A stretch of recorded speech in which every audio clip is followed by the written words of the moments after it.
ਵਾਹਿਗੁਰੂ ਜੀ ਕਾ ਖਾਲਸਾ, ਵਾਹਿਗੁਰੂ ਜੀ ਕੀ ਫਤਿਹ ਜੀ। ਸਾਰੇ ਵੀਰ ਭੈਣਾਂ ਨੂੰ ਸਵਾਗਤ ਹੈ ਜੀ ਤੁਹਾਡਾ ਸਾਰਿਆਂ ਦਾ ਆਨਲਾਈਨ ਗੁਰਮਤਿ ਕਲਾਸ ਵਿੱਚ। ਸਾਰੇ ਵੀਰ ਭੈਣਾਂ ਨੂੰ ਜੀ ਆਇਆਂ ਆਖਿਆ ਜਾਂਦਾ ਹੈ। ਜਿਵੇਂ ਕਿ ਆਪ ਸਾਰਿਆਂ ਨੂੰ ਪਤਾ ਹੈ, ਅਸੀਂ ਸਭ ਮਾਈ ਭਾਈ ਮਿਲ ਕੇ ਸਾਹਿਬ ਸ੍ਰੀ ਗੁਰੂ ਨਾਨਕ ਪਾਤਸ਼ਾਹ ਜੀ ਦੀ ਉਚਾਰਨ ਕੀਤੀ ਪਾਵਨ ਬਾਣੀ ਅਲਾਣੀਆਂ ਦੀ ਵਿਚਾਰ ਸਾਂਝੀ ਕਰ ਰਹੇ ਹਾਂ। ਕੱਲ ਤੱਕ ਅਸੀਂ 4 ਸ਼ਬਦਾਂ ਦੀ ਵਿਚਾਰ ਸਾਂਝੀ ਕਰ ਚੁੱਕੇ ਹਾਂ। ਅੱਜ 5ਵੇਂ ਸ਼ਬਦ ਔਰ ਆਖਰੀ ਸ਼ਬਦ ਦੀ ਵਿਚਾਰ ਕਰ ਰਹੇ ਹਾਂ। ਇਹ ਪਾਵਨ ਸ਼ਬਦ ਰਾਗ ਵਡਹੰਸ ਅੰਦਰ ਆਦਿ ਸ੍ਰੀ ਗੁਰੂ ਗ੍ਰੰਥ ਸਾਹਿਬ ਜੀ ਦੇ ਪਾਵਨ ਅੰਗ 581 ਤੇ ਅੰਕਿਤ ਹੈ।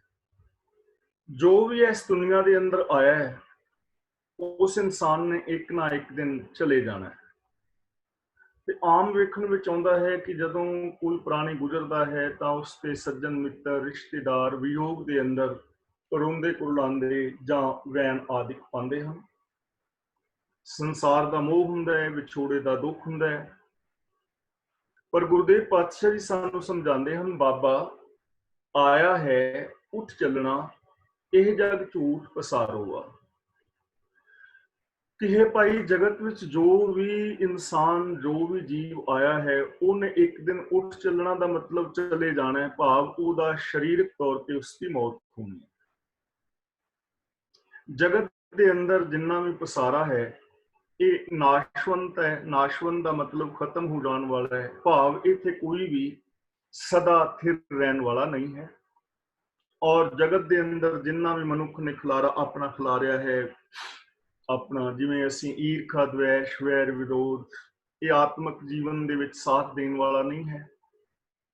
ਤਾਂ ਜਦੋਂ ਸੰਸਾਰ ਤੋਂ ਚਲੇ ਹੀ ਜਾਣਾ ਹੈ, ਇੱਕ ਦਿਨ ਮੌਤ ਹੀ ਹੋ ਜਾਣੀ ਹੈ, ਤਾਂ ਜਦੋਂ ਤੱਕ ਸਾਨੂੰ ਜੀਵਨ ਮਿਲਿਆ ਹੈ, ਉਦੋਂ ਤੱਕ ਸਾਨੂੰ ਸੱਚੀ ਜ਼ਿੰਦਗੀ ਜੀਣੀ ਚਾਹੀਦੀ ਹੈ। ਪਿਆਰ ਮੁਹੱਬਤ ਵਾਲਾ ਜੀਵਨ ਜੀਣਾ ਚਾਹੀਦਾ ਹੈ। ਜਿੰਨੇ ਵੀ ਪਾਪ ਵਿਕਾਰ ਨੇ, ਇਹਨਾਂ ਤੋਂ ਬਚਣ ਦਾ ਯਤਨ ਕਰਨਾ ਚਾਹੀਦਾ ਹੈ। ਔਰ ਸੰਸਾਰ ਤੋਂ ਜੋ ਆਇਆ ਹੈ, ਉਹਨੇ ਇੱਕ ਦਿਨ ਚਲੇ ਜਾਣਾ ਹੈ। ਇਹ ਇੱਕ ਅਟੱਲ ਸੱਚਾਈ ਹੈ। ਇਸ ਲਈ ਕਰਨਾ ਕੀ ਚਾਹੀਦਾ ਹੈ? ਸੱਚਾ ਘਰ ਸਚੜੈ ਸੇਵੀਐ, ਸੱਚ ਖਰਾ ਸਚਿਆਰੋ ਆ। ਸਚਿਆਰੋ ਦਾ ਮਤਲਬ ਹੈਗਾ ਸਚਿਆਰ, ਸਚਿਆਲੈ, ਸੱਚ ਦਾ ਘਰ। ਤਾਂ ਗੁਰੂ ਪਾਤਸ਼ਾਹ ਜੀ ਕਹਿੰਦੇ ਨੇ, ਝੂਠ ਪਸਾਰੇ ਦੇ ਮੁਕਾਬਲੇ ਸੱਚਾ ਟਿਕਾਣਾ ਜਿਹੜਾ ਹੈ, ਸੱਚਾ ਘਰ, ਸੱਚਾ ਟਿਕਾਣਾ, ਸਚਿਆਰ ਹੋਣ ਵਾਲਾ ਜੀਵਨ ਕਿਵੇਂ ਮਿਲਦਾ ਹੈ? ਸਚੜੈ ਸੇਵੀਐ, ਜੇ ਸੱਚੇ ਪ੍ਰਭੂ ਦੇ ਹੁਕਮ ਦੇ ਅੰਦਰ ਤੁਰਿਆ ਜਾਏ।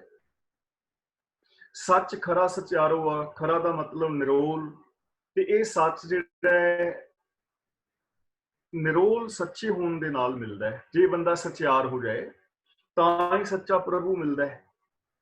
ਔਰ ਅਸੀਂ ਜਪਜੀ ਸਾਹਿਬ ਵਿੱਚ ਪੜ੍ਹ ਰਹੇ ਹਾਂ ਕਿ ਸਾਡੀ ਜ਼ਿੰਦਗੀ ਦਾ ਗੋਲ ਹੋਣਾ ਚਾਹੀਦਾ ਸਚਿਆਰ ਹੋਣਾ। ਕਿਉਂ ਸਚਿਆਰਾ ਹੋਈ ਹੈ, ਕਿਉਂ ਕੂੜੈ ਟੁੱਟੇ ਪਾਲ।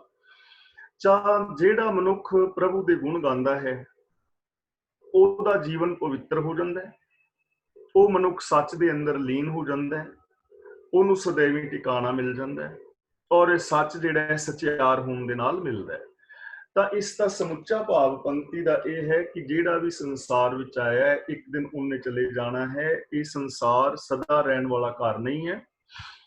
ਇਸ ਲਈ ਸੰਸਾਰ ਦੇ ਵਿੱਚ ਰਹਿੰਦਿਆਂ ਜਿਹੜਾ ਸੱਚ ਸੇਵਦਾ ਹੈ, ਸੱਚ ਸਿਮਰਦਾ ਹੈ, ਯਾਨੀ ਮਨ ਬਚਨ ਕਰਮ ਕਰਕੇ ਸੱਚਾ ਹੁੰਦਾ ਹੈ, ਸਚਿਆਰ ਹੁੰਦਾ ਹੈ, ਉਹਨੂੰ ਸदैवी ਟਿਕਾਣਾ ਮਿਲ ਜਾਂਦਾ ਹੈ। ਭਾਵ ਉਹ ਸदैवी ਸਥਿਰ ਜੀਵਨ ਜੀਂਦਾ ਹੈ, ਯਾਨੀ ਉਹ ਆਤਮਿਕ ਜ਼ਿੰਦਗੀ ਜੀਂਦਾ ਹੈ। ਉਹਦੀ ਆਤਮਿਕ ਮੌਤ ਨਹੀਂ ਹੁੰਦੀ। ਉਹ ਸੰਸਾਰ ਵਿੱਚ ਰਹਿੰਦਿਆਂ ਆਨੰਦ ਖੁਸ਼ੀਆਂ ਖੇੜੇ ਵਾਲੀ ਜ਼ਿੰਦਗੀ ਜੀਂਦਾ ਹੈ। ਕੂੜ ਲੱਭ ਜਾਂ ਥਾਈਂ, ਜਾਂ ਦਾ ਮਤਲਬ ਇਹ ਹੈਗਾ ਜਦੋਂ ਤੱਕ। ਕੂੜ ਵਿੱਚ ਲੱਭ ਦੇ ਅੰਦਰ ਜਦੋਂ ਤੱਕ ਬੰਦਾ ਖਚਤ ਹੈ ਨਾ, ਕੂੜ ਲੱਭ ਜਾਂ ਥਾਏ ਨਾ ਪਾਸੀ, ਜਦੋਂ ਤੱਕ ਬੰਦਾ ਝੂਠ ਵਿੱਚ ਲੱਭ ਦੇ ਅੰਦਰ ਖਚਤ ਹੈ, ਉਦੋਂ ਤੱਕ ਬੰਦਾ ਸੱਚ ਦੇ ਅੰਦਰ ਟਿਕਾਣਾ ਨਹੀਂ ਪਾਉਂਦਾ। ਆਤਮਿਕ ਜੀਵਨ ਵਿੱਚ ਉਹਨੂੰ ਟਿਕਾਣਾ ਨਹੀਂ ਮਿਲਦਾ। ਅੱਗੇ ਲਹਿ ਨਾ ਠਾਓ, ਅੱਗੇ ਦਾ ਮਤਲਬ ਆਉਣ ਵਾਲੇ ਸਮੇਂ ਵਿੱਚ, ਫਿਊਚਰ ਵਿੱਚ ਵੀ ਉਹਨੂੰ ਟਿਕਾਣਾ ਨਹੀਂ ਮਿਲੇਗਾ। ਜਦੋਂ ਤੱਕ ਬੰਦਾ ਲੱਭ ਲੋਭ ਦੇ ਅੰਦਰ ਖਚਤ ਹੈ, ਉਦੋਂ ਤੱਕ ਉਹ ਸੱਚ ਦੇ ਅੰਦਰ ਨਹੀਂ ਟਿਕ ਸਕਦਾ। ਉਹਨੂੰ ਅੰਤਰ ਆਤਮੇ ਸੱਚ ਵਿੱਚ ਟਿਕਾਣਾ ਨਹੀਂ ਮਿਲਦਾ, ਰੱਬੀ ਮਿਲਾਪ ਨਹੀਂ ਹੁੰਦਾ। ਅੱਗੇ ਲਹਿਣਾ ਠਾਉ ਤੇ ਜੇ ਉਹ ਲੱਭ ਲੋਭ ਦੇ ਅੰਦਰ ਖਚਤ ਹੋਵੇਗਾ ਤੇ ਅੱਗੇ ਆਉਣ ਵਾਲੇ ਸਮੇਂ ਵਿੱਚ ਵੀ ਉਹਨੂੰ ਟਿਕਾਣਾ ਨਹੀਂ ਮਿਲੇਗਾ। ਤਾਂ ਸੱਚ ਦੇ ਅੰਦਰ ਟਿਕਾਣਾ ਜਿਹਨੂੰ ਮਿਲ ਜਾਂਦਾ ਹੈ, ਫਿਰ ਉਹ ਲੱਭ ਲੋਭ ਇਹਨਾਂ ਅਵਗੁਣਾਂ ਦੇ ਵਿੱਚ ਖਚਤ ਨਹੀਂ ਹੁੰਦਾ।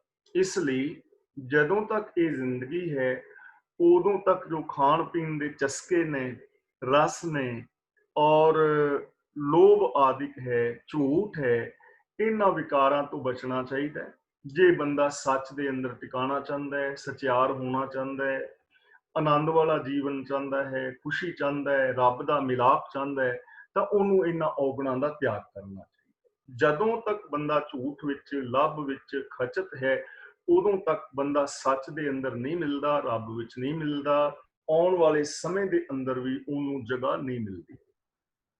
ਅੰਤਰ ਆਓ ਨਾ ਬਹਿਸੋ ਕਹੀਏ, ਜਿਉਂ ਸੁਣਨੇ ਘਰ ਕਾਉ।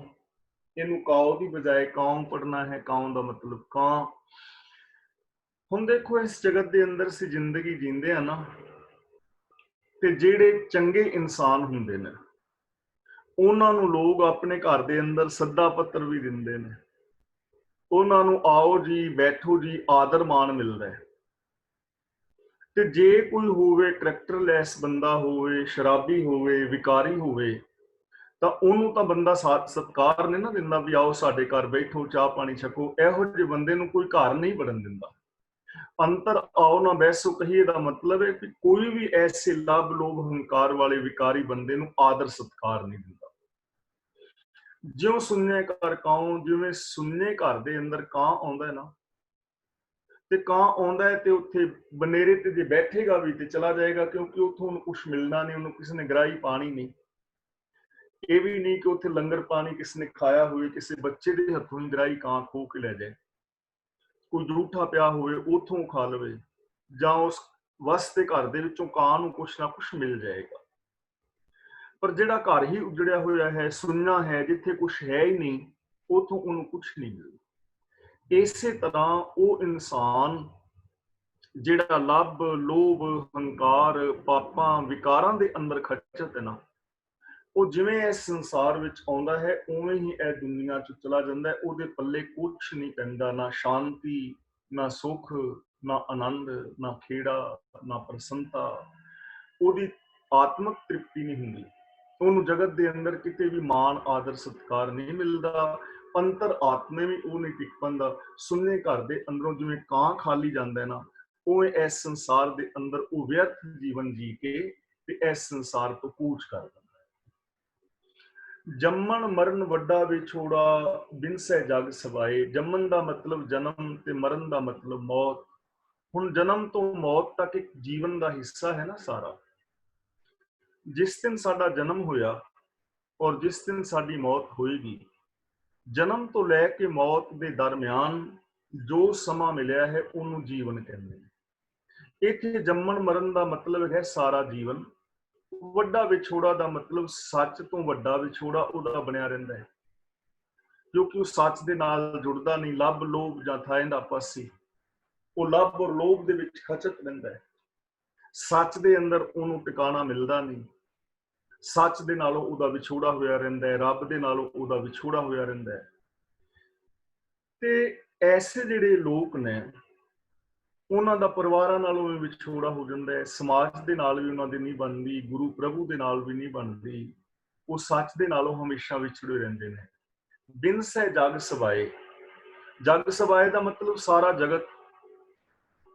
ਜਿਹੜਾ ਵੀ ਜਗਤ ਦੇ ਅੰਦਰ ਕੋਈ ਵੀ ਇਨਸਾਨ ਹੈ, ਜੇ ਉਹ ਸੱਚ ਦੇ ਨਾਲੋਂ ਟੁੱਟਿਆ ਹੋਇਆ ਨਾ, ਤੇ ਸੱਚ ਨਾਲੋਂ ਟੁੱਟੇ ਹੋਏ ਸਾਰੇ ਲੋਕ ਹੀ ਆਤਮਿਕ ਮੌਤੇ ਮਰ ਜਾਂਦੇ ਨੇ। ਬਿਨਸੇ ਦਾ ਮਤਲਬ ਬਿਨਸ ਜਾਂਦੇ ਨੇ, ਉਹਨਾਂ ਦਾ ਆਤਮਿਕ ਜੀਵਨ ਖਤਮ ਹੋ ਜਾਂਦਾ। ਔਰ ਇਹ ਆਮ ਵੇਖੋ ਜੀਵਨ ਦੇ ਵਿੱਚ, ਆਪਣੇ ਜੀਵਨ ਵੱਲ ਵੀ, ਪਰਿਵਾਰ ਵੱਲ, ਸੰਸਾਰ ਵੱਲ, ਸਮਾਜ ਵੱਲ ਚੌਗਿਰਦੇ ਜੇ ਅਸੀਂ ਨਿਸ਼ਪਕਸ਼ ਹੋ ਕੇ ਇਮਾਨਦਾਰੀ ਦੇ ਨਾਲ ਧਿਆਨ ਮਾਰੀਏ, ਤਾਂ ਹਕੀਕਤ ਤਾਂ ਇਹੋ ਹੀ ਹੈ ਕਿ ਜਦੋਂ ਬੰਦਾ ਸੱਚ ਦੇ ਨਾਲੋਂ ਟੁੱਟਿਆ ਹੁੰਦਾ ਉਦੋਂ ਵਿੰਸੇ ਹੁੰਦਾ। ਮੌਤ ਹੋ ਜਾਂਦੀ ਹੈ ਨਾ ਇਨਸਾਨੀਅਤ ਦੀ। ਉਦੋਂ ਕਿਸੇ ਦੇ ਨਾਲ ਠੱਗੀ ਕਰਨੀ, ਕਿਸੇ ਨਾਲ ਝੂਠ ਬੋਲਣਾ, ਅੰਦਰੋਂ ਈਰਖਾ ਰੱਖਣੀ, ਤਾਂ ਜਦੋਂ ਅੰਦਰੋਂ ਅਸੀਂ ਕਿਸੇ ਨਾਲ ਈਰਖਾ ਵਾਲਾ ਵਿਵਹਾਰ ਕਰਦੇ ਹਾਂ ਤਾਂ ਉਦੋਂ ਅੰਦਰੋਂ ਬੰਦਾ ਤਾਂ ਮਰਿਆ ਹੁੰਦਾ ਹੈ ਨਾ। ਜਿਉਂਦੇ ਬੰਦੇ ਦਾ ਤੇ ਕੰਮ ਨਹੀਂ ਨਾ।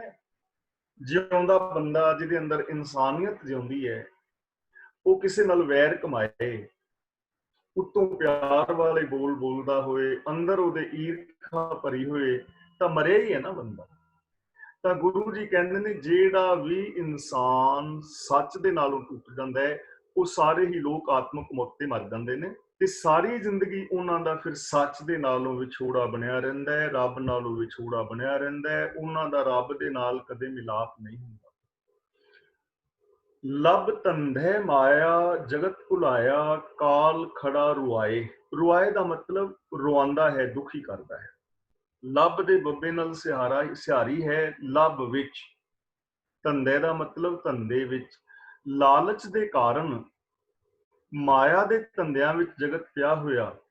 ਭੁਲਾਇਆ ਦਾ ਮਤਲਬ ਜੀਵਨ ਦੇ ਅਸਲ ਮਾਰਗ ਤੋਂ ਭੁੱਲਿਆ ਰਹਿੰਦਾ ਹੈ, ਖੁੰਝਿਆ ਰਹਿੰਦਾ ਹੈ। ਲੱਭ ਦੇ ਕਾਰਨ, ਲਾਲਚ ਦੇ ਕਾਰਨ। ਧੰਦੇ ਮਾਇਆ ਦਾ ਮਤਲਬ ਮਾਇਆ ਦੇ ਧੰਦੇ। ਇੱਥੇ ਮਾਇਆ ਦਾ ਮਤਲਬ ਪੈਸਾ ਨਹੀਂ ਹੈ, ਮਾਇਆ ਦਾ ਮਤਲਬ ਸਾਡੀ ਇੱਕ ਮੈਂਟੈਲਿਟੀ, ਉਹ ਸੋਚ ਜਿਹੜੀ ਸਾਨੂੰ ਰੱਬ ਦੇ ਨਾਲ ਨਹੀਂ ਜੁੜਨ ਦਿੰਦੀ, ਉਹ ਸੋਚ ਜਿਹਦੇ ਅੰਦਰ ਮੇਰ ਤੇਰ ਦੇ ਵਿਤਕਰੇ ਨੇ, ਉਹ ਸੋਚ ਜੋ ਸਾਨੂੰ ਅੰਦਰੋਂ ਬਾਹਰੋਂ ਇੱਕ ਨਹੀਂ ਹੋਣ ਦਿੰਦੀ। ਇਸ ਸੋਚ ਦੇ ਧੰਦਿਆਂ ਦੇ ਵਿੱਚ ਲੱਭ ਲੋਭ ਦੇ ਕਾਰਨ ਸਾਰਾ ਜਗਤ ਹੀ ਸੱਚ ਦੇ ਰਾਹ ਤੋਂ ਭੁੱਲਿਆ ਰਹਿੰਦਾ। ਜਿਹਦੇ ਅੰਦਰ ਵੀ ਐਸੀ ਸੋਚ ਹੈ, ਉਹ ਇਸਤਰੀ ਪੁਰਸ਼ ਜੀਵਨ ਦੇ ਅਸਲ ਮਾਰਗ ਤੋਂ ਖੁੰਝੇ ਰਹਿੰਦੇ ਨੇ। ਕਾਲ ਖੜਾ ਰੁਆਏ। ਕਾਲ ਦਾ ਮਤਲਬ ਆਤਮਕ ਮੌਤ। ਆਤਮਕ ਮੌਤ ਉਹਨਾਂ ਦੇ ਸਿਰ ਦੇ ਉੱਤੇ ਖਲੋਤੀ ਉਹਨਾਂ ਨੂੰ ਰਵਾਉਂਦੀ ਹੈ, ਦੁਖੀ ਕਰਦੀ ਹੈ। ਅੰਦਰੋਂ ਇਨਸਾਨੀਅਤ ਮਰ ਜਾਂਦੀ ਹੈ ਤੇ ਉਹ ਬੰਦਾ ਦੁਖੀ ਹੁੰਦਾ ਹੈ, ਜੀਵਨ ਦੇ ਅੰਦਰ ਦੁੱਖ ਪਾਉਂਦਾ ਹੈ। ਹਾਲਾਂਕਿ ਉਹਦੇ ਕੋਲ ਸੁੱਖਾਂ ਦੇ ਸਾਰੇ ਸਾਧਨ ਮੌਜੂਦ ਨੇ, ਧੀਆਂ ਪੁੱਤਰ ਨੇ, ਭੈਣ ਭਰਾ ਨੇ, ਘਰ-ਬਾਰ ਹੈ, ਸਾਰਾ ਸੰਸਾਰ ਹੈ, ਰਿਸ਼ਤੇਦਾਰ ਨੇ, ਸੱਜਣ ਮਿੱਤਰ ਨੇ, ਪਰ ਬੰਦਾ ਫਿਰ ਵੀ ਦੁਖੀ ਹੈ। ਇਸ ਦੁਨੀਆ ਦੇ ਵਿੱਚ ਕਿਹੜੀ ਐਸੀ ਸ਼ੈ ਹੈ ਜਿਹੜੀ ਬੰਦੇ ਨੂੰ ਚਾਹੀਦੀ ਹੋਵੇ ਔਰ ਉਹ ਨਾ ਹੋਵੇ? ਹਰ ਸ਼ੈ ਤੇ ਹੈ, ਤੇ ਫਿਰ ਵੀ ਬੰਦਾ ਦੁਖੀ ਹੈ ਨਾ, ਰੋ ਰਿਹਾ ਹੈ। ਰੋਣ ਦਾ ਮਤਲਬ ਦੁਖੀ ਹੋਣਾ। ਫਿਰ ਵੀ ਬੰਦਾ ਰੋ ਰਿਹਾ ਹੈ ਤਾਂ ਉਹਦਾ ਰੀਜ਼ਨ ਇੱਕ ਹੈ ਕਿ ਬੰਦੇ ਦੇ ਅੰਦਰ ਗੁਣ ਨਹੀਂ ਹਨ, ਬੰਦਾ ਸੱਚ ਨਾਲੋਂ ਟੁੱਟਿਆ ਹੋਇਆ ਹੈ, ਬੰਦੇ ਕੋਲ ਜੀਵਨ ਜਾਚ ਨਹੀਂ ਹੈ, ਖੁੱਲਿਆ ਹੋਇਆ ਹੈ ਜੀਵਨ ਦੇ ਮਾਰਗ ਤੋਂ। ਤਾਂ ਗੁਰਦੇਵ ਪਾਤਸ਼ਾਹ ਹੁਣ ਅਗਲੇ ਪਦ ਵਿੱਚ ਕਹਿੰਦੇ ਨੇ, ਫਿਰ ਹੁਣ ਸਾਨੂੰ ਕਰਨਾ ਕੀ ਚਾਹੀਦਾ? ਬਾਬਾ ਆਵੋ ਭਾਈ ਹੋ ਗੱਲ ਮਿਲਹਿ। ਬਾਬਾ, हे ਬਾਬਾ, हे ਭਾਈ। ਭਾਈਓ ਦਾ ਮਤਲਬ ਭਰਾਵੋ, ਵੀ हे ਭੈਣੋ, ਭਰਾਵੋ, ਆਓ ਗੱਲ ਮਿਲਹਿ, ਗੱਲ ਮਿਲੀਏ, ਭਾਵ ਰਲ ਮਿਲ ਕੇ ਬੈਠੀਏ। ਹੁਣ ਰਲ ਮਿਲ ਕੇ ਬੈਠਣ ਦੇ ਅੰਦਰ ਕਿੰਨਾ ਸੁੱਖ ਹੈ ਨਾ। ਆ ਦੇਖੋ, 2 ਤੋਂ ਲੈ ਕੇ 2:15 ਤੱਕ ਤੁਸੀਂ 15 ਮਿੰਟ 20 ਮਿੰਟ ਕਹਾਣੀਆਂ ਪਾਉਂਦੇ ਹੋ, ਬਾਤਾਂ ਪਾਉਂਦੇ ਹੋ। ਬੇਸ਼ੱਕ ਤੁਸੀਂ ਕੋਈ ਕਿਸੇ ਤੋਂ 50 ਕਿਲੋਮੀਟਰ ਦੂਰ ਹੈ, ਕੋਈ 2000 ਕਿਲੋਮੀਟਰ, ਕੋਈ ਅਮਰੀਕਾ ਬੈਠਾ ਹੈ, ਕੋਈ ਜਰਮਨ ਬੈਠਾ ਹੈ, ਕੋਈ ਇੰਗਲੈਂਡ ਬੈਠਾ ਹੈ, ਕੈਨੇਡਾ, ਇੰਡੀਆ ਬੈਠਾ ਹੈ, ਤੇ ਆਨਲਾਈਨ ਤੁਸੀਂ ਬਾਤਾਂ ਕਰ ਰਹੇ ਹੋ ਤੇ ਕਿੰਨਾ ਸੁੱਖ ਪ੍ਰਤੀਤ ਹੁੰਦਾ, ਹੱਸ ਰਿਹਾ, ਖੁਸ਼ੀ, ਕਿੰਨੀ ਖੁਸ਼ੀ ਮਹਿਸੂਸ ਹੁੰਦੀ ਹੈ ਨਾ ਰਲ ਮਿਲ ਕੇ ਬਹਿਣ 'ਚ। ਹੁਣ ਅਸੀਂ ਸਾਰੇ ਵੀਰ ਭੈਣਾਂ ਮਿਲ ਕੇ ਰਲ ਮਿਲ ਕੇ ਰੱਬ ਦੀਆਂ ਗੱਲਾਂ ਕਰ ਰਹੇ ਹਾਂ ਤਾਂ ਖੁਸ਼ੀ ਹੋ ਰਹੀ ਹੈ ਨਾ। ਤੇ ਜੇ ਪਰਿਵਾਰ ਦੇ ਜੀ ਇਸ ਤਰ੍ਹਾਂ ਰਲ ਮਿਲ ਕੇ ਬਹਿ ਜਾਈਏ ਤਾਂ ਬਹਿ ਸਕਦੇ ਆ ਨਾ। ਇਹਦਾ ਮਤਲਬ ਖੁਸ਼ੀ ਤਾਂ ਪੈਦਾ ਹੋ ਸਕਦੀ ਹੈ, ਬਾਤਾਂ ਘਰ ਵੀ ਪਾਈਆਂ ਜਾ ਸਕਦੀਆਂ ਨੇ। ਨੂੰਹ ਰਾਣੀ ਹੈ, ਬੇਟਾ ਹੈ, ਪੁੱਤਰ ਪੁੱਤਰੀਆਂ ਪੋਤਰੇ ਨੇ, ਪਤੀ ਪਤਨੀ ਨੇ, ਸਾਰੇ ਬਹਿ ਕੇ ਵੀ ਘਰ ਵਿੱਚ ਪਾ ਸਕਦੇ ਬਾਤਾਂ, ਕਹਾਣੀਆਂ, ਰੱਬ ਦੀਆਂ ਬਾਤਾਂ, ਗੁਰੂ ਦੀਆਂ ਗੱਲਾਂ, ਸੱਚ ਦੀਆਂ ਗੱਲਾਂ, ਵਿਕਾਸ ਦੀਆਂ ਗੱਲਾਂ, ਗੁਰਮਤਿ ਦੀਆਂ ਗੱਲਾਂ ਘਰ ਵੀ ਕਰ ਸਕਦੇ ਆ। ਤਾਂ ਗੁਰੂ ਜੀ ਕਹਿੰਦੇ ਨੇ, ਬਾਬਾ ਆਵੋ ਭਾਈ ਹੋ ਗੱਲ ਮਿਲਹਿ, ਗੱਲ ਮਿਲੀਏ, ਰਲ ਮਿਲ ਕੇ ਰਵੀਏ, ਤੇ ਨਾਲ ਕੀ ਕਰੀਏ? ਮਿਲ ਮਿਲ ਦੇਹ ਆਸ਼ੀਸਾਂ ਹੈ, ਇੱਕ ਦੂਜੇ ਨੂੰ ਅਸ਼ੀਸ਼ ਦੇਈਏ। ਕਿਹੜੀ ਅਸ਼ੀਸ਼? ਰੱਬ ਦੇ ਨਾਲ ਮਿਲਣ ਦੀ। ਜਿਵੇਂ ਗੁਰੂ ਜੀ ਕਹਿੰਦੇ ਨੇ, ਭੂਤਾ ਮਾਤਾ ਕੀ ਆਸ਼ੀਸ਼ ਨਿਮਕ ਨਾ ਬਿਸਰੋ ਤੁਮਕੋ ਹਰ ਹਰ ਸਦਾ ਭਜੋ ਜਗਦੀਸ਼। ਕਿੰਨੀ ਸੋਹਣੀ ਅਸੀਸ ਹੈ। ਗੋਲ ਦੱਸੀਏ ਇੱਕ ਦੂਜੇ ਨੂੰ, ਜੀਵਨ ਦਾ ਆਦਰਸ਼ ਦੱਸੀਏ ਇੱਕ ਦੂਜੇ ਨੂੰ ਮਿਲ ਕੇ, ਕਿ ਸਾਡਾ ਆਦਰਸ਼ ਕੀ ਹੈ? ਸਚਿਆਰ ਹੋਣਾ। आपस ਵਿੱਚ ਮਿਲ ਬੈਠੀਏ, ਇੱਕ ਦੂਜੇ ਦੇ ਨਾਲ ਗੱਲਬਾਤ ਕਰੀਏ, ਰੱਬ ਦੀ ਸਚਿਆਰ ਹੋਣ ਦਾ ਯਤਨ ਕਰੀਏ ਔਰ ਅਸ਼ੀਸ਼ ਦਵੀਏ, ਮਾਰਗ ਦਸੀਏ, ਇੱਕ ਦੂਜੇ ਨੂੰ ਗੋਲ ਦਸੀਏ ਕਿ ਸਾਡੀ ਜ਼ਿੰਦਗੀ ਦਾ ਗੋਲ ਇਹ ਹੈ, ਤੁਸੀਂ ਮੈਨੂੰ ਕਹੋ, ਮੈਂ ਤੁਹਾਨੂੰ ਕਹਾਂ, ਔਰ ਉਸ ਗੋਲ ਦੇ ਉੱਤੇ ਪਹੁੰਚਣ ਦੀ ਗੱਲਬਾਤ ਕਰੀਏ ਕਿ ਅਸੀਂ ਆਪਣੇ ਗੋਲ ਤੇ ਕਿਵੇਂ ਪਹੁੰਚ ਸਕਦੇ ਹਾਂ। ਅਗਲਾ ਬਚਨ ਗੁਰਦੇਵ ਕਰਦੇ ਨੇ, ਬਾਬਾ ਸਚੜਾ ਮੇਲ ਨਾ ਚੁੱਕਈ, ਪ੍ਰੀਤਮ ਕੀਆ ਦੇਹ ਅਸੀਸਾਂ ਹੈ, ਪ੍ਰੀਤਮ ਕੀਆਂ ਦੇਹ ਅਸੀਸਾਂ ਹੈ। ਜਿਹੜਾ ਸੱਚਾ ਮੇਲ ਹੈ ਨਾ, ਉਹ ਕਦੇ ਚੁੱਕਈ ਦਾ ਮਤਲਬ ਖਤਮ ਨਹੀਂ ਹੁੰਦਾ। ਜਿਹੜਾ ਸੱਚਾ ਮੇਲ ਮਿਲਾਪ ਹੈ ਉਹ ਕਦੇ ਖਤਮ ਨਹੀਂ ਹੁੰਦਾ। ਹੁਣ ਦੇਖੋ, ਸਾਡੀ ਜੇ ਅਸੀਂ ਦੁਨਿਆਵੀ ਤੌਰ ਤੇ ਨੂੰ ਵੇਖੀਏ, ਰੱਬ ਦੀ ਆਪਾਂ ਗੱਲ ਕਰਦੇ ਹਾਂ, ਪਰ ਦੁਨਿਆਵੀ ਜਿਹੜਾ ਮੇਲ ਮਿਲਾਪ ਹੈ, ਜੇ ਸਾਡੇ ਰਿਸ਼ਤੇ ਨਾਤਿਆਂ ਦਾ ਬੇਸ ਹੋਵੇ ਸੱਚ, ਈਮਾਨਦਾਰੀ, ਵਿਸ਼ਵਾਸ, ਪਿਆਰ, ਮੁਹੱਬਤ, ਤਾਂ ਉਹ ਰਿਸ਼ਤੇ ਕਦੇ ਵੀ ਨਹੀਂ ਟੁੱਟਦੇ, ਕਿਉਂਕਿ ਉੱਥੇ ਬੇਵਿਸ਼ਵਾਸੀ ਨਹੀਂ ਹੈ, ਵਿਸ਼ਵਾਸ ਹੈ, ਉੱਥੇ ਪ੍ਰੇਮ ਹੈ, ਉੱਥੇ ਸਮਰਪਣ ਹੈ ਇੱਕ ਦੂਜੇ ਵਾਸਤੇ। ਤੇ ਜਿੱਥੇ ਇੱਕ ਦੂਜੇ ਵਾਸਤੇ ਸਮਰਪਣ ਹੈ, ਭਾਵਨਾਵਾਂ ਸੱਚੀਆਂ ਨੇ, ਜਿੱਥੇ ਭਾਵਨਾਵਾਂ ਨਿਸ਼ਕਾਮ ਨੇ, ਉਹ ਕਦੇ ਪਿਆਰ ਮੁਹੱਬਤ ਟੁੱਟਦਾ ਹੀ ਨਹੀਂ, ਰਿਸ਼ਤੇ ਟੁੱਟਦੇ ਹੀ ਨਹੀਂ, ਵਿਛੋੜਾ ਕਦੇ ਪੈਂਦਾ ਹੀ ਨਹੀਂ, ਕਦੇ ਉਹਨਾਂ ਦੇ ਅੰਦਰ ਅਣਬਣ ਨਹੀਂ ਹੁੰਦੀ। ਹੁਣ ਰੱਬ ਦੇ ਨਾਲ ਜਿਹੜਾ ਮਿਲਾਪ ਹੈ ਸੱਚਾ, ਉਹਨੇ ਕਦੇ ਟੁੱਟਣਾ ਹੀ ਨਹੀਂ। ਰੱਬ ਦੇ ਨਾਲ ਤੁਸੀਂ ਇੱਕ ਵਾਰ ਮਿਲ ਜਾਓ, ਕਦੇ ਵਿਛੋੜਾ ਨਹੀਂ ਹੋਣਾ। ਫਿਰ ਇੱਕ ਬੂੰਦ ਸਾਗਰ ਵਿੱਚ ਮਿਲ ਗਈ, ਵਿਛੋੜਾ ਥੋੜਾ ਹੁੰਦਾ ਹੈ। ਇਸ ਲਈ ਪ੍ਰੀਤਮ ਕੀਆ ਦੇ ਅਸੀਸਾਂ ਹੈ, ਅਸੀਂ ਅਸੀਸਾਂ ਮੰਗੀਏ ਰੱਬ ਤੋਂ, ਅਰਦਾਸ ਕਰੀਏ ਰੱਬ ਅੱਗੇ, ਇਹ ਰੱਬਾ ਸਾਡੇ ਤੇ ਰਹਿਮਤ ਕਰ, ਸਾਨੂੰ ਸੱਚਾ ਮਿਲਾਪ ਬਖਸ਼।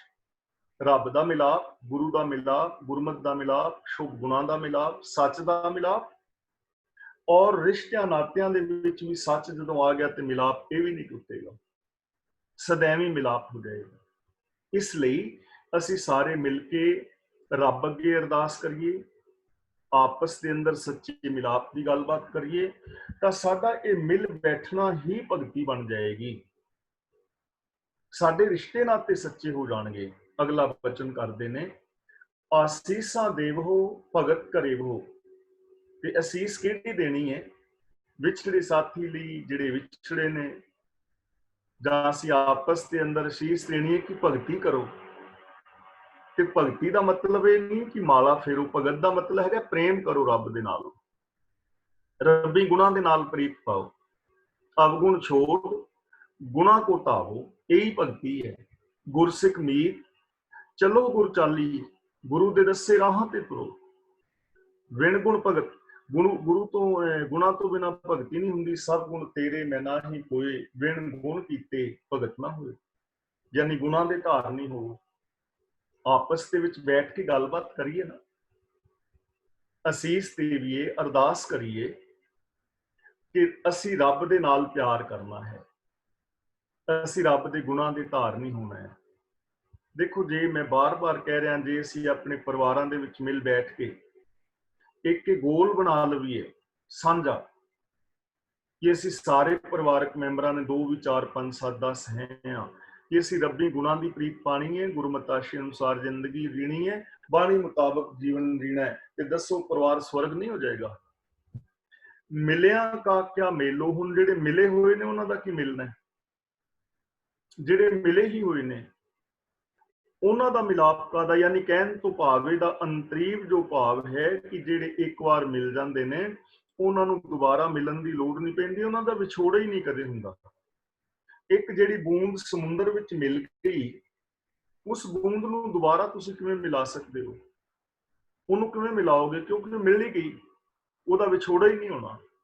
ਜਿਹਦੀ ਸੁਰਤ ਇੱਕ ਵਾਰ ਸੱਚ ਦੇ ਅੰਦਰ ਸਮਾ ਜਾਂਦੀ ਹੈ, ਫਿਰ ਉਹਦਾ ਵਿਛੋੜਾ ਨਹੀਂ ਹੁੰਦਾ, ਸदैवी ਮਿਲਾਪ ਹੋ ਜਾਂਦਾ ਹੈ।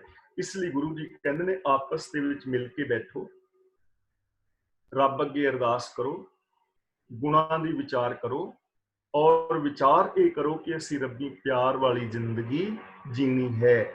ਤਾਂ ਦੇਖੋ, ਜੇ ਕਿਸੇ ਦੀ ਮੌਤ ਤੋਂ ਬਾਅਦ ਜੋ ਅਸੀਂ ਰੋਂਦੇ ਕਰਲਾਉਂਦੇ ਹਾਂ, ਜੇ ਉੱਥੇ ਇਹ ਬਚਨ ਕੀਤੇ ਜਾਣ ਤਾਂ ਸਾਡੀ ਜਿਹੜੀ ਐਨਰਜੀ ਹੈ ਉਹ ਨੈਗੇਟਿਵ ਯੂਜ਼ ਨਹੀਂ ਹੋਏਗੀ, ਪੋਜ਼ਿਟਿਵ ਹੋਏਗੀ।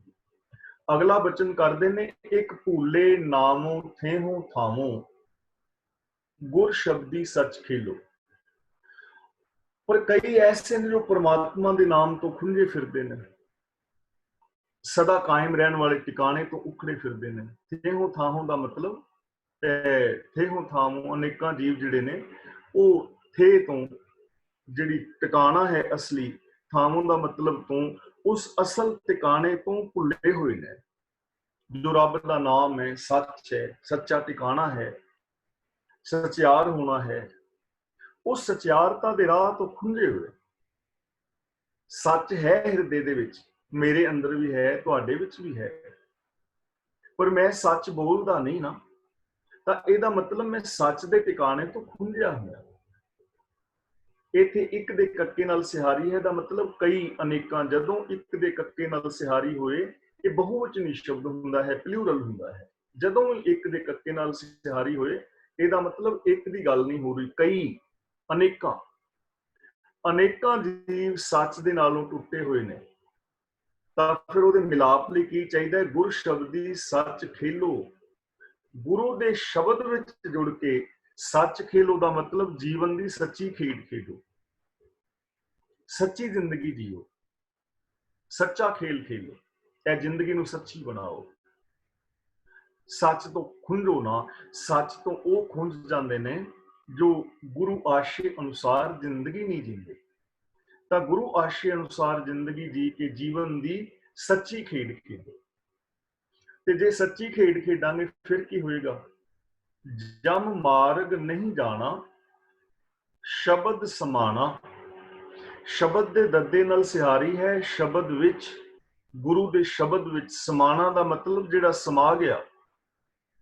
ਜਿਹੜੇ ਮਨੁੱਖ ਗੁਰੂ ਦੇ ਸ਼ਬਦ ਵਿੱਚ ਲੀਨ ਰਹਿੰਦੇ ਨੇ, ਸਮਾ ਜਾਂਦੇ ਨੇ। ਜਮ ਮਾਰਗ ਨਹੀਂ ਜਾਣਾ, ਉਹ ਜਮ ਦੇ ਰਾਹਾਂ ਤੇ ਨਹੀਂ ਜਾਂਦੇ।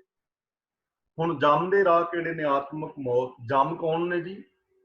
ਕਾਮ, ਕ੍ਰੋਧ, ਲੋਭ, ਮੋਹ, ਇਹ ਸਾਰੇ ਜਮ ਨੇ।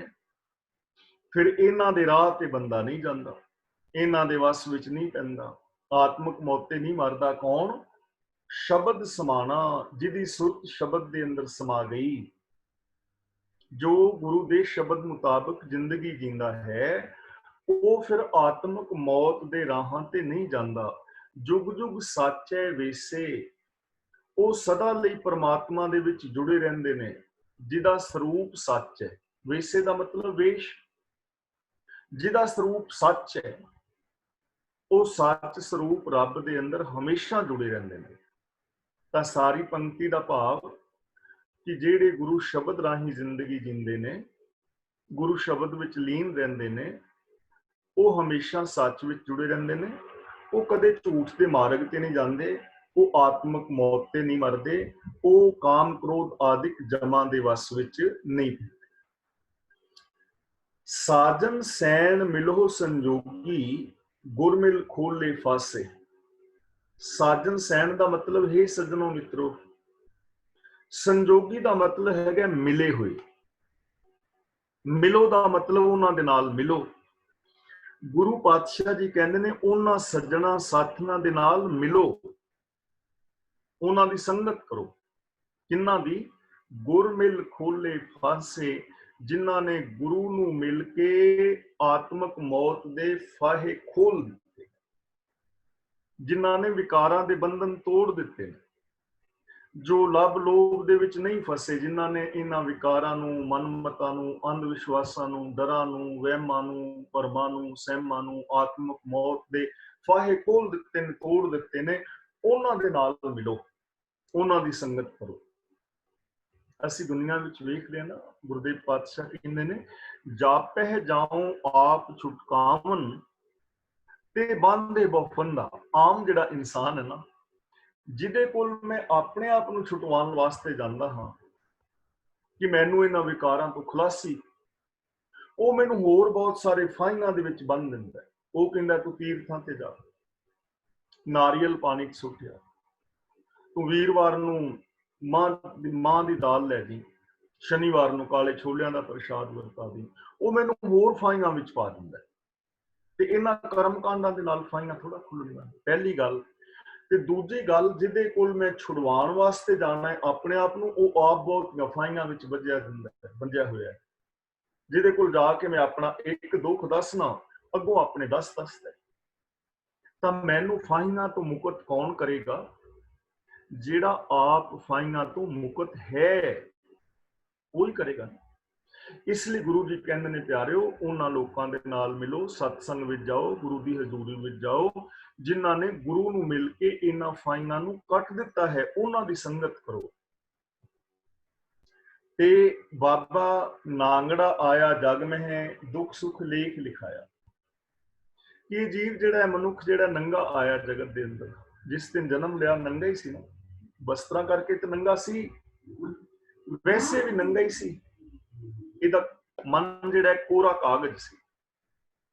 ਔਰ ਜਗਤ ਦੇ ਅੰਦਰ ਜਦੋਂ ਇਹ ਜਨਮ ਲਿਆ, ਇਹ ਕੋਈ ਪਦਾਰਥ ਲੈ ਕੇ ਨਹੀਂ ਆਇਆ, ਪ੍ਰੋਪਰਟੀਆਂ ਲੈ ਕੇ ਨਹੀਂ ਆਇਆ, ਨੰਗਾ ਵਸਤਰਾਂ ਤੋਂ ਹੀਣਾ। ਤੇ ਇਸ ਜਗਤ ਵਿੱਚ ਆ ਕੇ ਦੁੱਖ ਸੁੱਖ ਲੇਖ ਲਿਖਾਇਆ। ਇਹਨੇ ਸੁੱਖਾਂ ਔਰ ਦੁੱਖਾਂ ਦੇ ਲੇਖ ਲਿਖਾ ਲਏ।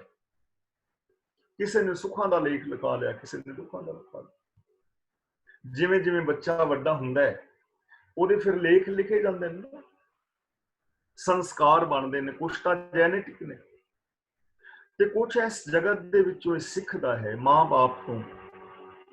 ਜਿਹੋ ਜੀ ਮਾਂ-ਬਾਪ ਦੀ ਬੋਲੀ ਹੈ, ਉਹ ਦੀ ਬੱਚੇ ਦੀ ਬੋਲੀ ਹੋ ਜਾਂਦੀ।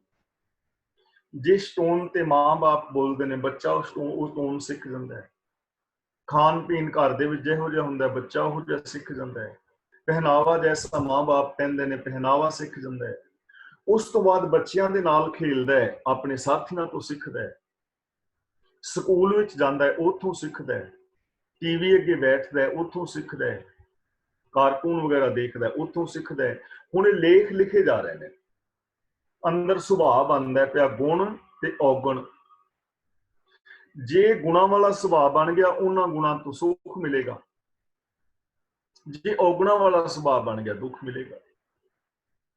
ਇਹ ਲਿਖੇਗਾ ਨਾ, ਲੇਖ ਲਿਖਵਾ ਰਿਹਾ ਹੈ ਆਪਣੇ ਮਨ ਦੇ ਅੰਦਰ, ਬੁੱਧੀ ਦੇ ਅੰਦਰ। ਇਹ ਸੁੱਖ ਦੁੱਖ ਦੇ ਲੇਖ ਲਿਖੇ ਜਾ ਰਹੇ ਨੇ।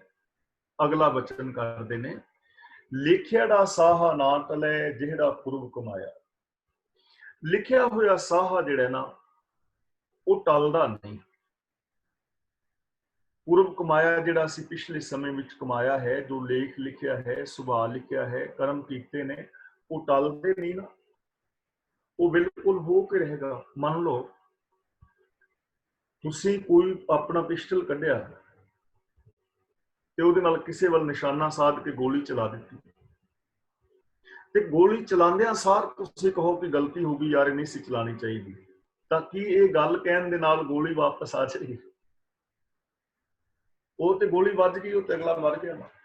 ਹੁਣ ਉਹ ਕੰਮ ਜਿਹੜਾ ਕਰ ਦਿੱਤਾ ਉਹ ਵਾਪਸ ਥੋੜਾ। ਮੈਂ ਕੋਈ ਮਾੜਾ ਬੋਲ ਦਿੱਤਾ ਤੇ ਉਸ ਤੋਂ ਬਾਅਦ ਮੈਂ ਕਹਾਂ ਯਾਰ ਗਲਤ ਹੋ ਗਿਆ, ਉਹਦੀ ਮੈਂ ਮੁਆਫੀ ਮੰਗ ਸਕਣਾ। ਹੋ ਸਕਦਾ ਅਗਲਾ ਮੁਆਫ ਕਰੇ ਨਾ ਕਰੇ, ਇਹ ਤਾਂ ਗੱਲ ਵੱਖਰੀ ਹੈ, ਪਰ ਉਹ ਬੋਲ ਤੇ ਵਾਪਸ ਨਹੀਂ ਨਾ ਹੋ ਸਕਦਾ, ਉਹਦਾ ਫਲ ਤਾਂ ਮਿਲੇਗਾ। ਤਾਂ ਜਿਹੜਾ ਅਸੀਂ ਕਰਮ ਕਰਦੇ ਹਾਂ ਉਹਦਾ ਫਲ ਮਿਲਦਾ ਹੈ।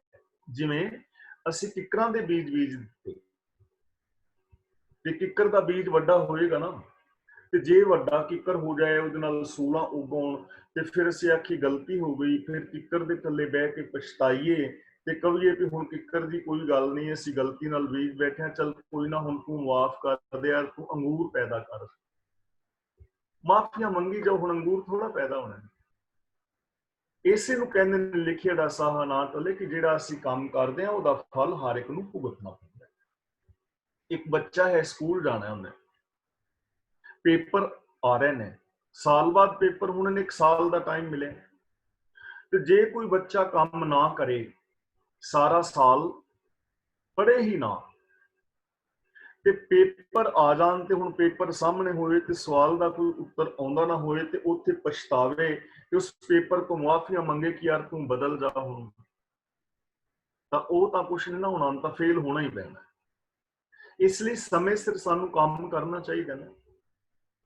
ਜੇ ਹੁਣ ਪਤੀ ਪਤਨੀ ਰੋਜ਼ ਤੁਸੀਂ ਕਲੇਸ਼ ਪਾਉਂਦੇ ਹੋ, ਲੜਦੇ ਹੋ, ਤੇ ਉਹਦਾ ਰਿਜ਼ਲਟ ਕੀ ਨਿਕਲੇਗਾ? ਜੇ ਪਿਆਰ ਨਾਲ ਰਹਿੰਦੇ, ਉਹਦਾ ਰਿਜ਼ਲਟ ਕੀ ਨਿਕਲੇਗਾ? ਇਹਨੂੰ ਕਹਿੰਦੇ ਨੇ ਜੇ ਹਾ ਬੀਜੈ ਸੋ ਲੁਣੈ। ਜੇ ਅਸੀਂ ਮਾੜਾ ਖਾਵਾਂਗੇ, ਮਾੜਾ ਬੋਲਾਂਗੇ, ਮਾੜਾ ਕਰਾਂਗੇ, ਤਾਂ ਉਹਦਾ ਰਿਜ਼ਲਟ ਕੀ ਨਿਕਲੇਗਾ? ਇਸ ਲਈ ਗੁਰੂ ਜੀ ਕਹਿੰਦੇ ਨੇ ਜੋ ਕੀਤੇ ਹੋਏ ਕਰਮ ਨੇ ਉਹ ਕਦੇ ਵੀ ਟਲਦੇ ਨਹੀਂ, ਉਹਨਾਂ ਦਾ ਫਲ ਹਰ ਇੱਕ ਨੂੰ ਭੁਗਤਣਾ ਪੈਂਦਾ ਹੈ। ਔਰ ਜਿਵੇਂ ਇੱਕ ਸਾਹਾ ਚਿੱਠੀ ਲਿਖੀ ਜਾਂਦੀ ਨਾ ਬੱਚੀ ਦੀ, ਤੇ ਉਹਨੂੰ ਫਿਰ ਵਿਆਹਿਆ ਜਾਣਾ ਹੁੰਦਾ ਹੈ, ਤੇ ਉਹਨੇ ਆਪਣੇ ਪੇਕੇ ਘਰ ਤੋਂ ਸਹੁਰੇ ਘਰ ਚਲੇ ਜਾਣਾ ਹੁੰਦਾ ਹੈ। ਇਸੇ ਤਰ੍ਹਾਂ ਸਾਨੂੰ ਇਹ ਸੰਸਾਰ ਇੱਕ ਦਿਨ ਛੱਡਣਾ ਪੈਣਾ ਸਰੀਰ ਕਰਕੇ, ਤੇ ਜੇ ਮਾੜੇ ਕਰਮ ਕਰਾਂਗੇ ਤੇ ਜਿਉਂਦੇ ਹੀ ਅਸੀਂ ਆਤਮਿਕ ਮੌਤ ਦੇ ਮੂੰਹ ਵਿੱਚ ਚਲੇ ਜਾਵਾਂਗੇ। ਬਹਿ ਸਾਚੈ ਲਿਖਿਆ ਅੰਮ੍ਰਿਤ ਵਿਖਿਆ, ਜਿਤ ਲਾਇਆ ਤਿਤ ਲਾਗਾ। ਬਹਿ ਦਾ ਮਤਲਬ ਬਹਿ ਕੇ ਟਿਕ ਕੇ, ਸਾਚੇ ਲਿਖਿਆ ਸੱਚੇ ਨੇ ਲਿਖਿਆ ਹੈ। ਹੁਣ ਜੀਵ ਦੇ ਜਿਹੜੇ ਕਰਮ ਨੇ, ਉਹਨਾਂ ਕਰਮਾਂ ਅਨੁਸਾਰ ਸਦਾ ਸਥਿਰ ਰਹਿਣ ਵਾਲੇ ਪ੍ਰਭੂ ਨੇ ਸੋਚ ਵਿਚਾਰ ਕੇ ਲਿਖ ਦਿੱਤਾ ਹੈ। ਇੱਥੇ ਲਿਖਣ ਦਾ ਮਤਲਬ ਹੁਣ ਇਹ ਨਹੀਂ ਕਿ ਰੱਬ ਕੱਲੇ ਕੱਲੇ ਦੇ ਅੰਦਰ ਬਹਿ ਕੇ ਮੱਥੇ ਤੇ ਲਿਖ ਰਿਹਾ ਹੈ।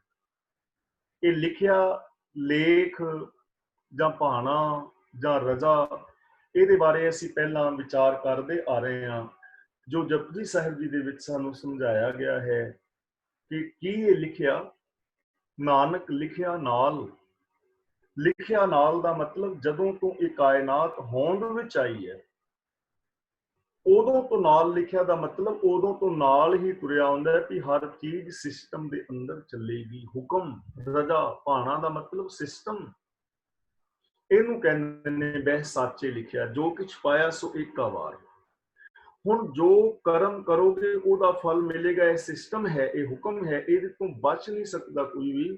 ਹੁਕਮ ਹੈ ਅੰਦਰ ਸਭ ਕੋ, ਚਾਹੇ ਕੋਈ ਅਮੀਰ ਹੈ, ਗਰੀਬ ਹੈ, ਪੜ੍ਹਿਆ ਹੈ, ਅਨਪੜ੍ਹਿਆ ਹੈ, ਰਾਜਨੇਤਾ ਹੈ ਜਾਂ ਪ੍ਰਜਾ ਹੈ, ਕੋਈ ਤਿਆਗੀ ਹੈ ਜਾਂ ਗ੍ਰਸਤੀ ਹੈ, ਪੁੰਨੀ ਹੈ, ਪਾਪੀ ਹੈ, ਉਹਨੂੰ ਫਲ ਕਰਮ ਦਾ ਮਿਲੇਗਾ। ਸਿਸਟਮ ਤੋਂ ਬਾਹਰ ਉਹ ਕੁਝ ਨਹੀਂ ਕਰ ਸਕਦਾ।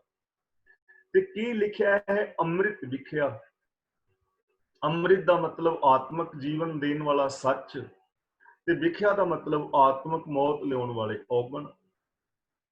ਹੁਣ ਜੇ ਤੁਸੀਂ ਅੰਮ੍ਰਿਤ ਪੀਵੋਗੇ ਤਾਂ ਅਮਰ ਹੋਵੋਗੇ। ਅੰਮ੍ਰਿਤ ਦਾ ਮਤਲਬ ਆਤਮਿਕ ਜੀਵਨ ਦੇਣ ਵਾਲੇ ਗੁਣ। ਜੇ ਸੱਚ, ਦਇਆ, ਧਰਮ, ਧੀਰਜ, ਗਿਆਨ, ਵਿਰਾਗ, ਨਿਮਾਨਤਾ, ਸੇਵਾ, ਸਿਮਰਨ, ਪ੍ਰੇਮ, ਕੁਰਬਾਨੀ, ਇਹਨਾਂ ਗੁਣਾਂ ਨੂੰ ਅਪਣਾਓਗੇ ਤਾਂ ਤੁਹਾਡੇ ਅੰਦਰ ਆਤਮਿਕ ਜੀਵਨ ਪੈਦਾ ਹੋਏਗਾ।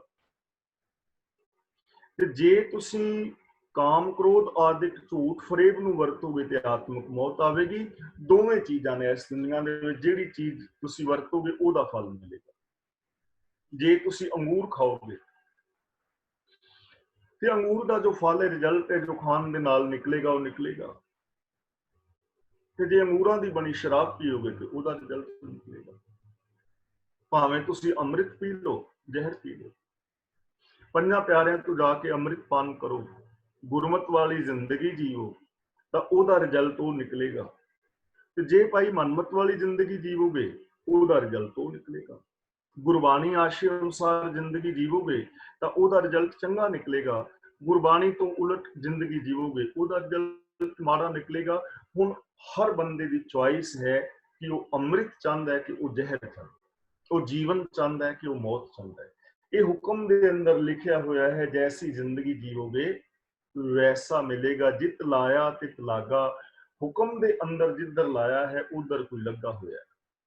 ਹੁਕਮ ਦਾ ਮਤਲਬ ਸਿਸਟਮ, ਹੁਕਮ ਦਾ ਮਤਲਬ ਕੁਦਰਤ ਦੇ ਬਜਵੇਂ ਨੇਮ। ਹੁਣ ਨੇਮਾਂ ਦੇ ਅੰਦਰ ਜੋ ਕੁਝ ਕਰੋਗੇ ਉਹੀ ਹੋਏਗਾ ਨਾ। ਜੇ ਕੋਈ ਪੱਕੇ ਸੀਮੈਂਟ ਆਦਿਕ ਦੀ ਮਕਾਨ ਬਣਾ ਰਿਹਾ ਹੈ ਤਾਂ ਸਿਸਟਮ ਦੇ ਅੰਦਰ ਉਹੋ ਜਿਹਾ ਬਣ ਜਾਣਾ ਹੈ। ਜੇ ਕੋਈ ਕੱਚੀਆਂ ਇੱਟਾਂ ਗਾਰੇ ਦੀ ਬਣਾ ਰਿਹਾ ਤੇ ਸਿਸਟਮ ਦੇ ਅੰਦਰ ਉਹੀ ਬਣੇਗਾ। ਦੀਵਾਰ ਤੇ ਉਸਰੇਗੀ, ਪਰ ਜੇ ਕੱਚੀਆਂ ਇੱਟਾਂ ਦੀ ਉਸਾਰੋਗੇ, ਕੱਚੀਆਂ ਦੀ ਪੱਕੀਆਂ ਦੀ ਉਸਾਰੋਗੇ, ਪੱਕੀਆਂ ਦੀ ਸਿਸਟਮ ਹੈ ਨਾ। ਤਾਂ ਗੁਰੂ ਜੀ ਕਹਿੰਦੇ ਨੇ ਰੱਬ ਦੀ ਰਜ਼ਾ ਹੈ, ਰੱਬ ਦਾ ਭਾਣਾ ਹੈ, ਸਿਸਟਮ ਹੈ।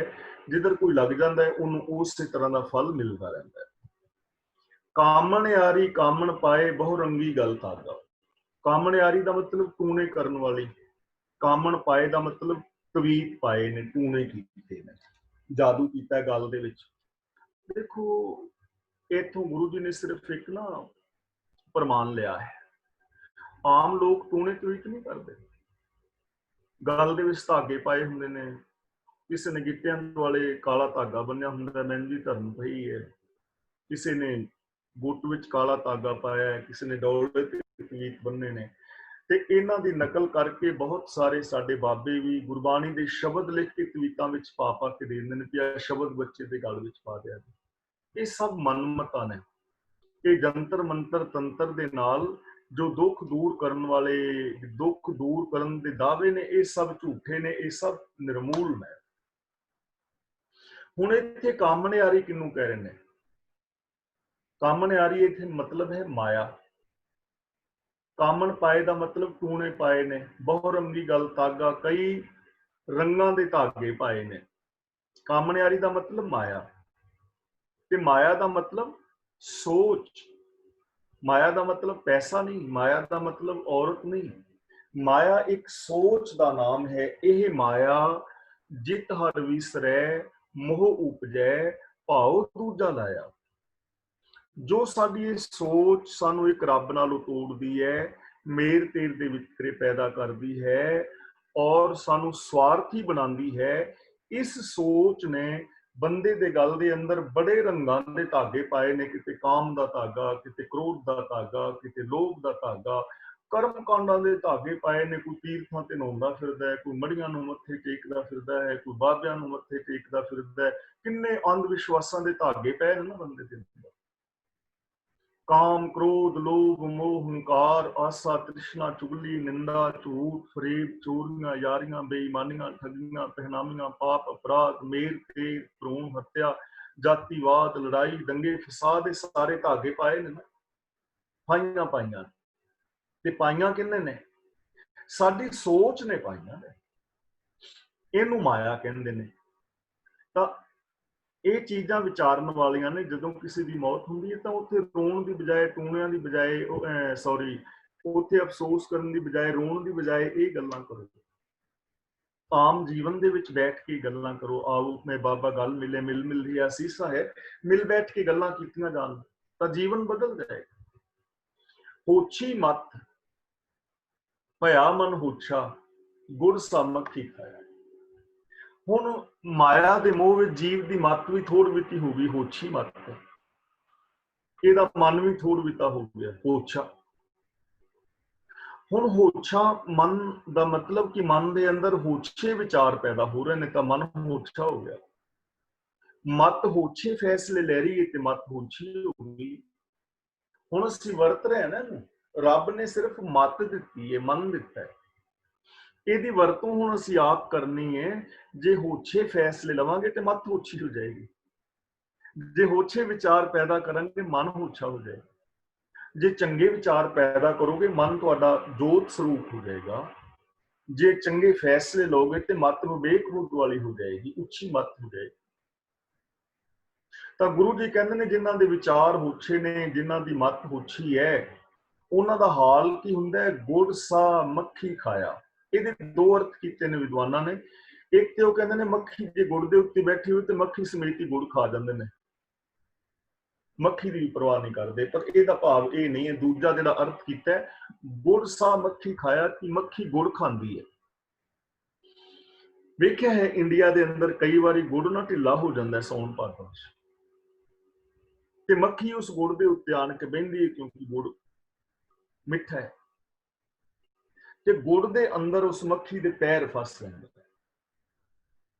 ਤੇ ਮੱਖੀ ਉਸ ਗੁੜ ਦੇ ਵਿੱਚ ਹੀ ਫਸ ਕੇ ਮਰ ਜਾਂਦੀ। ਗੁੜ ਖਾਂਦੀ, ਉੱਡ ਜਾਂਦੀ ਤਾਂ ਠੀਕ ਸੀ, ਲੇਕਿਨ ਮੱਖੀ ਗੁੜ ਖਾਂਦੀ ਖਾਂਦੀ ਗੁੜ ਦੇ ਵਿੱਚ ਹੀ ਫਸ ਗਈ ਤੇ ਆਣ ਕੇ ਮਰ ਗਈ। ਹੁਣ ਵੇਲਣਿਆਂ ਦੇ ਉੱਤੇ ਵੇਖਿਆ ਇੰਡੀਆ ਗਰਮ ਗੁੜ ਹੁੰਦਾ, ਜੇ ਮੱਖੀ ਆਣ ਕੇ ਉੱਤੇ ਬਹਿ ਜਾਏ ਸੜ ਮਰਦੀਆਂ ਨੇ ਮੱਖੀਆਂ। ਇਹ ਜਿਹੜੇ ਸੰਸਾਰ ਦੇ ਪਦਾਰਥ ਨੇ ਇਹ ਜੀਵਨ ਵਾਸਤੇ ਸਨ, ਲੇਕਿਨ ਕਾਮ, ਕ੍ਰੋਧ, ਲੋਭ, ਮੋਹ ਨੂੰ ਗੁੜ ਸਮਝ ਕੇ ਖਾਧਾ ਤੇ ਇਹਦੇ ਵਿੱਚ ਫਸ ਕੇ ਮਰ ਗਿਆ। ਕਾਮ, ਕ੍ਰੋਧ, ਲੋਭ, ਮੋਹ, ਹੰਕਾਰ ਦੀ ਸਹੀ ਵਰਤੋਂ ਕਰਨੀ ਸੀ। ਜੇ ਇਹਨਾਂ ਦੀ ਸਹੀ ਵਰਤੋਂ ਕਰਦੇ ਤਾਂ ਕਾਮ ਨੇ ਲੱਜਾ, ਹਿਆ ਔਰ ਸ਼ਰਮ ਵਿੱਚ ਬਦਲ ਜਾਣਾ ਸੀ। ਕ੍ਰੋਧ ਨੇ ਵੀਰ ਰਸ ਬਣ ਜਾਣਾ ਸੀ। ਲੋਭ ਨੇ ਸੰਤੋਖ ਹੋ ਜਾਣਾ ਸੀ। ਹੰਕਾਰ ਨੇ ਨਿਮਰਤਾ ਹੋ ਜਾਣਾ ਸੀ। ਮੋਹ ਨੇ ਪ੍ਰੇਮ ਬਣ ਜਾਣਾ ਸੀ। ਜੀਵਨ ਸੁਧਰ ਜਾਂਦਾ। ਲੇਕਿਨ ਮਨ ਵੀ ਹੋਛਾ, ਮਤ ਵੀ ਹੋਛੀ, ਹੋਛੇ ਫੈਸਲੇ, ਇਸ ਸੰਸਾਰ ਦੇ ਵਿੱਚ ਇਹਨਾਂ ਵਿਕਾਰਾਂ ਦੇ ਵਿੱਚ ਇੰਜ ਫਸ ਕੇ ਮਰ ਗਿਆ ਜਿਵੇਂ ਗੁੜ ਵਿੱਚ ਮੱਖੀ ਫਸ ਕੇ ਮਰ ਗਈ। ਨਾ ਮਰਜਾਦ ਆਇਆ ਕਲ ਭੀਤਰ, ਨਾਂਗੋ ਬੰਦ ਚਲਾਇਆ। ਨਾ ਮਰਜਾਦ, ਮਰਜਾਦ ਦਾ ਮਤਲਬ ਮਰਿਆਦਾ।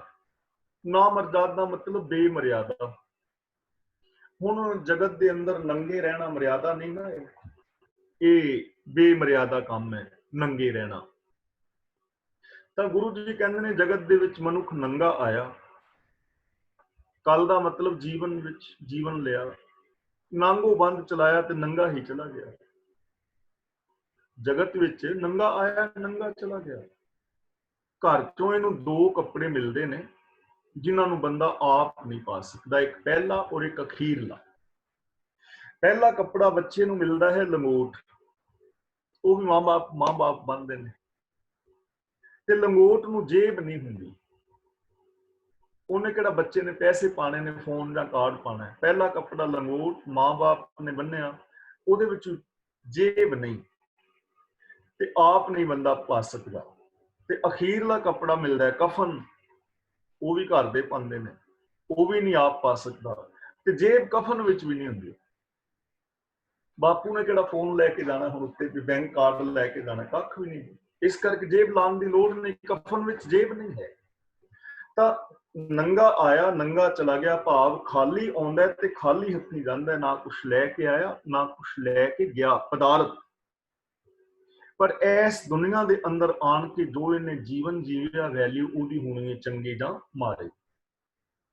ਤਾਂ ਗੁਰੂ ਪਾਤਸ਼ਾਹ ਜੀ ਹੁਣ ਸਾਨੂੰ ਸਮਝਾ ਰਹੇ ਨੇ ਕਿ ਕਿਸੇ ਦੇ ਮਰਨ ਤੇ ਐਵੇਂ ਦੇ ਵੈਣ ਵਗੈਰਾ ਨਾ ਪਾਓ, ਸਗੋਂ ਬਾਬਾ ਰੋਵੋ ਜੇ ਕਿਸੇ ਰੋਵਣਾ, ਜਾਨੀੜਾ ਬੰਦ ਪਠਾਇਆ ਹੈ।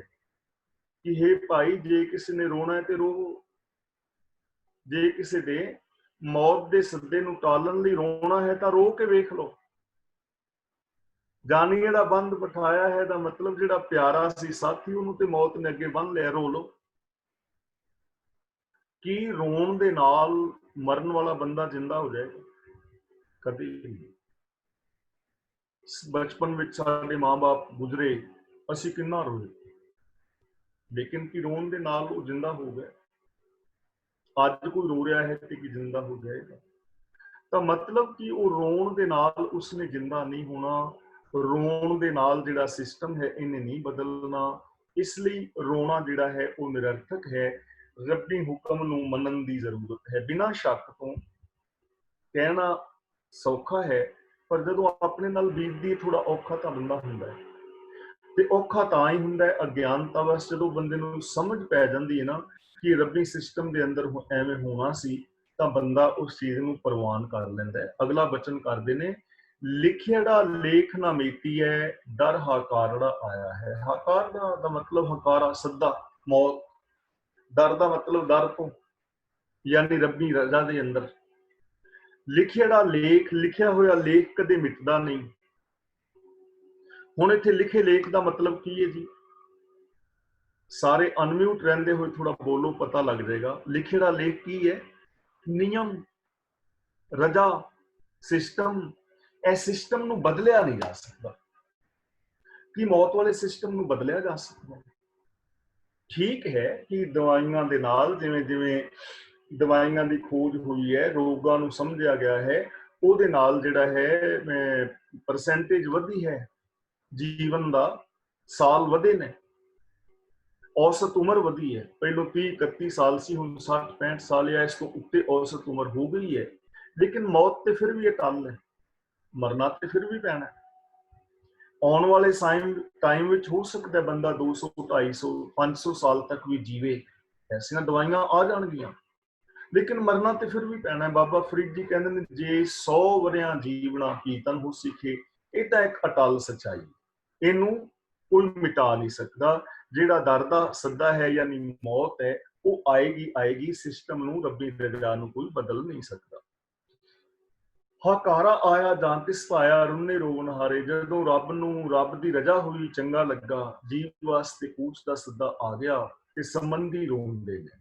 ਯਾਨੀ ਜਦੋਂ ਸਿਸਟਮ ਦੇ ਅੰਦਰ ਮੌਤ ਆ ਜਾਂਦੀ ਹੈ ਤੇ ਜਿਹੜੇ ਸੰਬੰਧੀ ਨੇ, ਪਿਆਰੇ ਨੇ, ਜਿਨ੍ਹਾਂ ਨੂੰ ਦੁੱਖ ਹੁੰਦਾ ਹੈ, ਉਹ ਰੋਂਦੇ ਨੇ, ਉਹ ਅਫਸੋਸ ਕਰਦੇ ਨੇ। कौन कौन रो रहे ने? पुत भाई भातीजे रोवे, प्रीतम अत प्यारे। प्रीतम अत प्यारे का मतलब अत प्यारे जिहड़े संगी साथी ने, पुत्र ने, भरा ने, भतीजे ने, धीआं ने, रिश्तेदार ने, प्यारे मित्र ने, ਇਹ ਸਾਰੇ ਰੋਂਦੇ ਨੇ, ਅਫਸੋਸ ਕਰਦੇ ਨੇ। ਤੇ ਜਿਹੜੇ ਇਸ ਦੁਨੀਆ ਤੋਂ ਤੁਰਦੇ ਨੇ ਨਾ, ਕਈ ਵਾਰ ਉਹਨਾਂ ਦੀ ਖਿੱਚ ਪੈਂਦੀ ਹੈ ਨਾ ਮਨ ਵਿੱਚ, ਤੇ ਉਸ ਖਿੱਚ ਦਾ ਫਿਰ ਕੋਈ ਇਲਾਜ ਨਹੀਂ ਹੈ। ਜਿਹੜੀ ਧਰੂ ਦੁਨੀਆ ਤੋਂ ਸਦਾ ਵਾਸਤੇ ਤੁਰ ਗਿਆ ਦੀ ਕਦੇ ਕਦਾਈ ਅੰਦਰ ਪੈਂਦੀ ਹੈ, ਉਹਦਾ ਕੋਈ ਇਲਾਜ ਨਹੀਂ ਹੈ। ਹੁਣ ਹੋਰ ਕੁਛ ਵੀ ਨਹੀਂ ਨਾ ਸਕਦਾ, ਰੋਂਦੇ ਨੇ ਸਾਰੇ ਲੋਕ, ਅਫਸੋਸ ਕਰਦੇ ਨੇ। ਭੈ ਰੋਵੇ ਗੁਣਸਾਰ ਸੰਭਾਲੇ, ਕੋ ਮਰੇ ਨਾ ਮੋਇਆ ਨਾਲ। ਭੈ ਰੋਵੇ, ਹੁਣ ਮੋਏ ਹੋਏ ਪ੍ਰਾਣੀ ਦੇ ਨਾਲ ਕੋਈ ਮਰਦਾ ਨਹੀਂ। ਭੈ ਦਾ ਮਤਲਬ ਆਪਣੀ ਕਿਸੇ ਮੁਸੀਬਤ ਦੇ ਡਰ ਦੇ ਕਾਰਨ ਕਿਉਂ ਰੋ ਰਹੇ ਨੇ।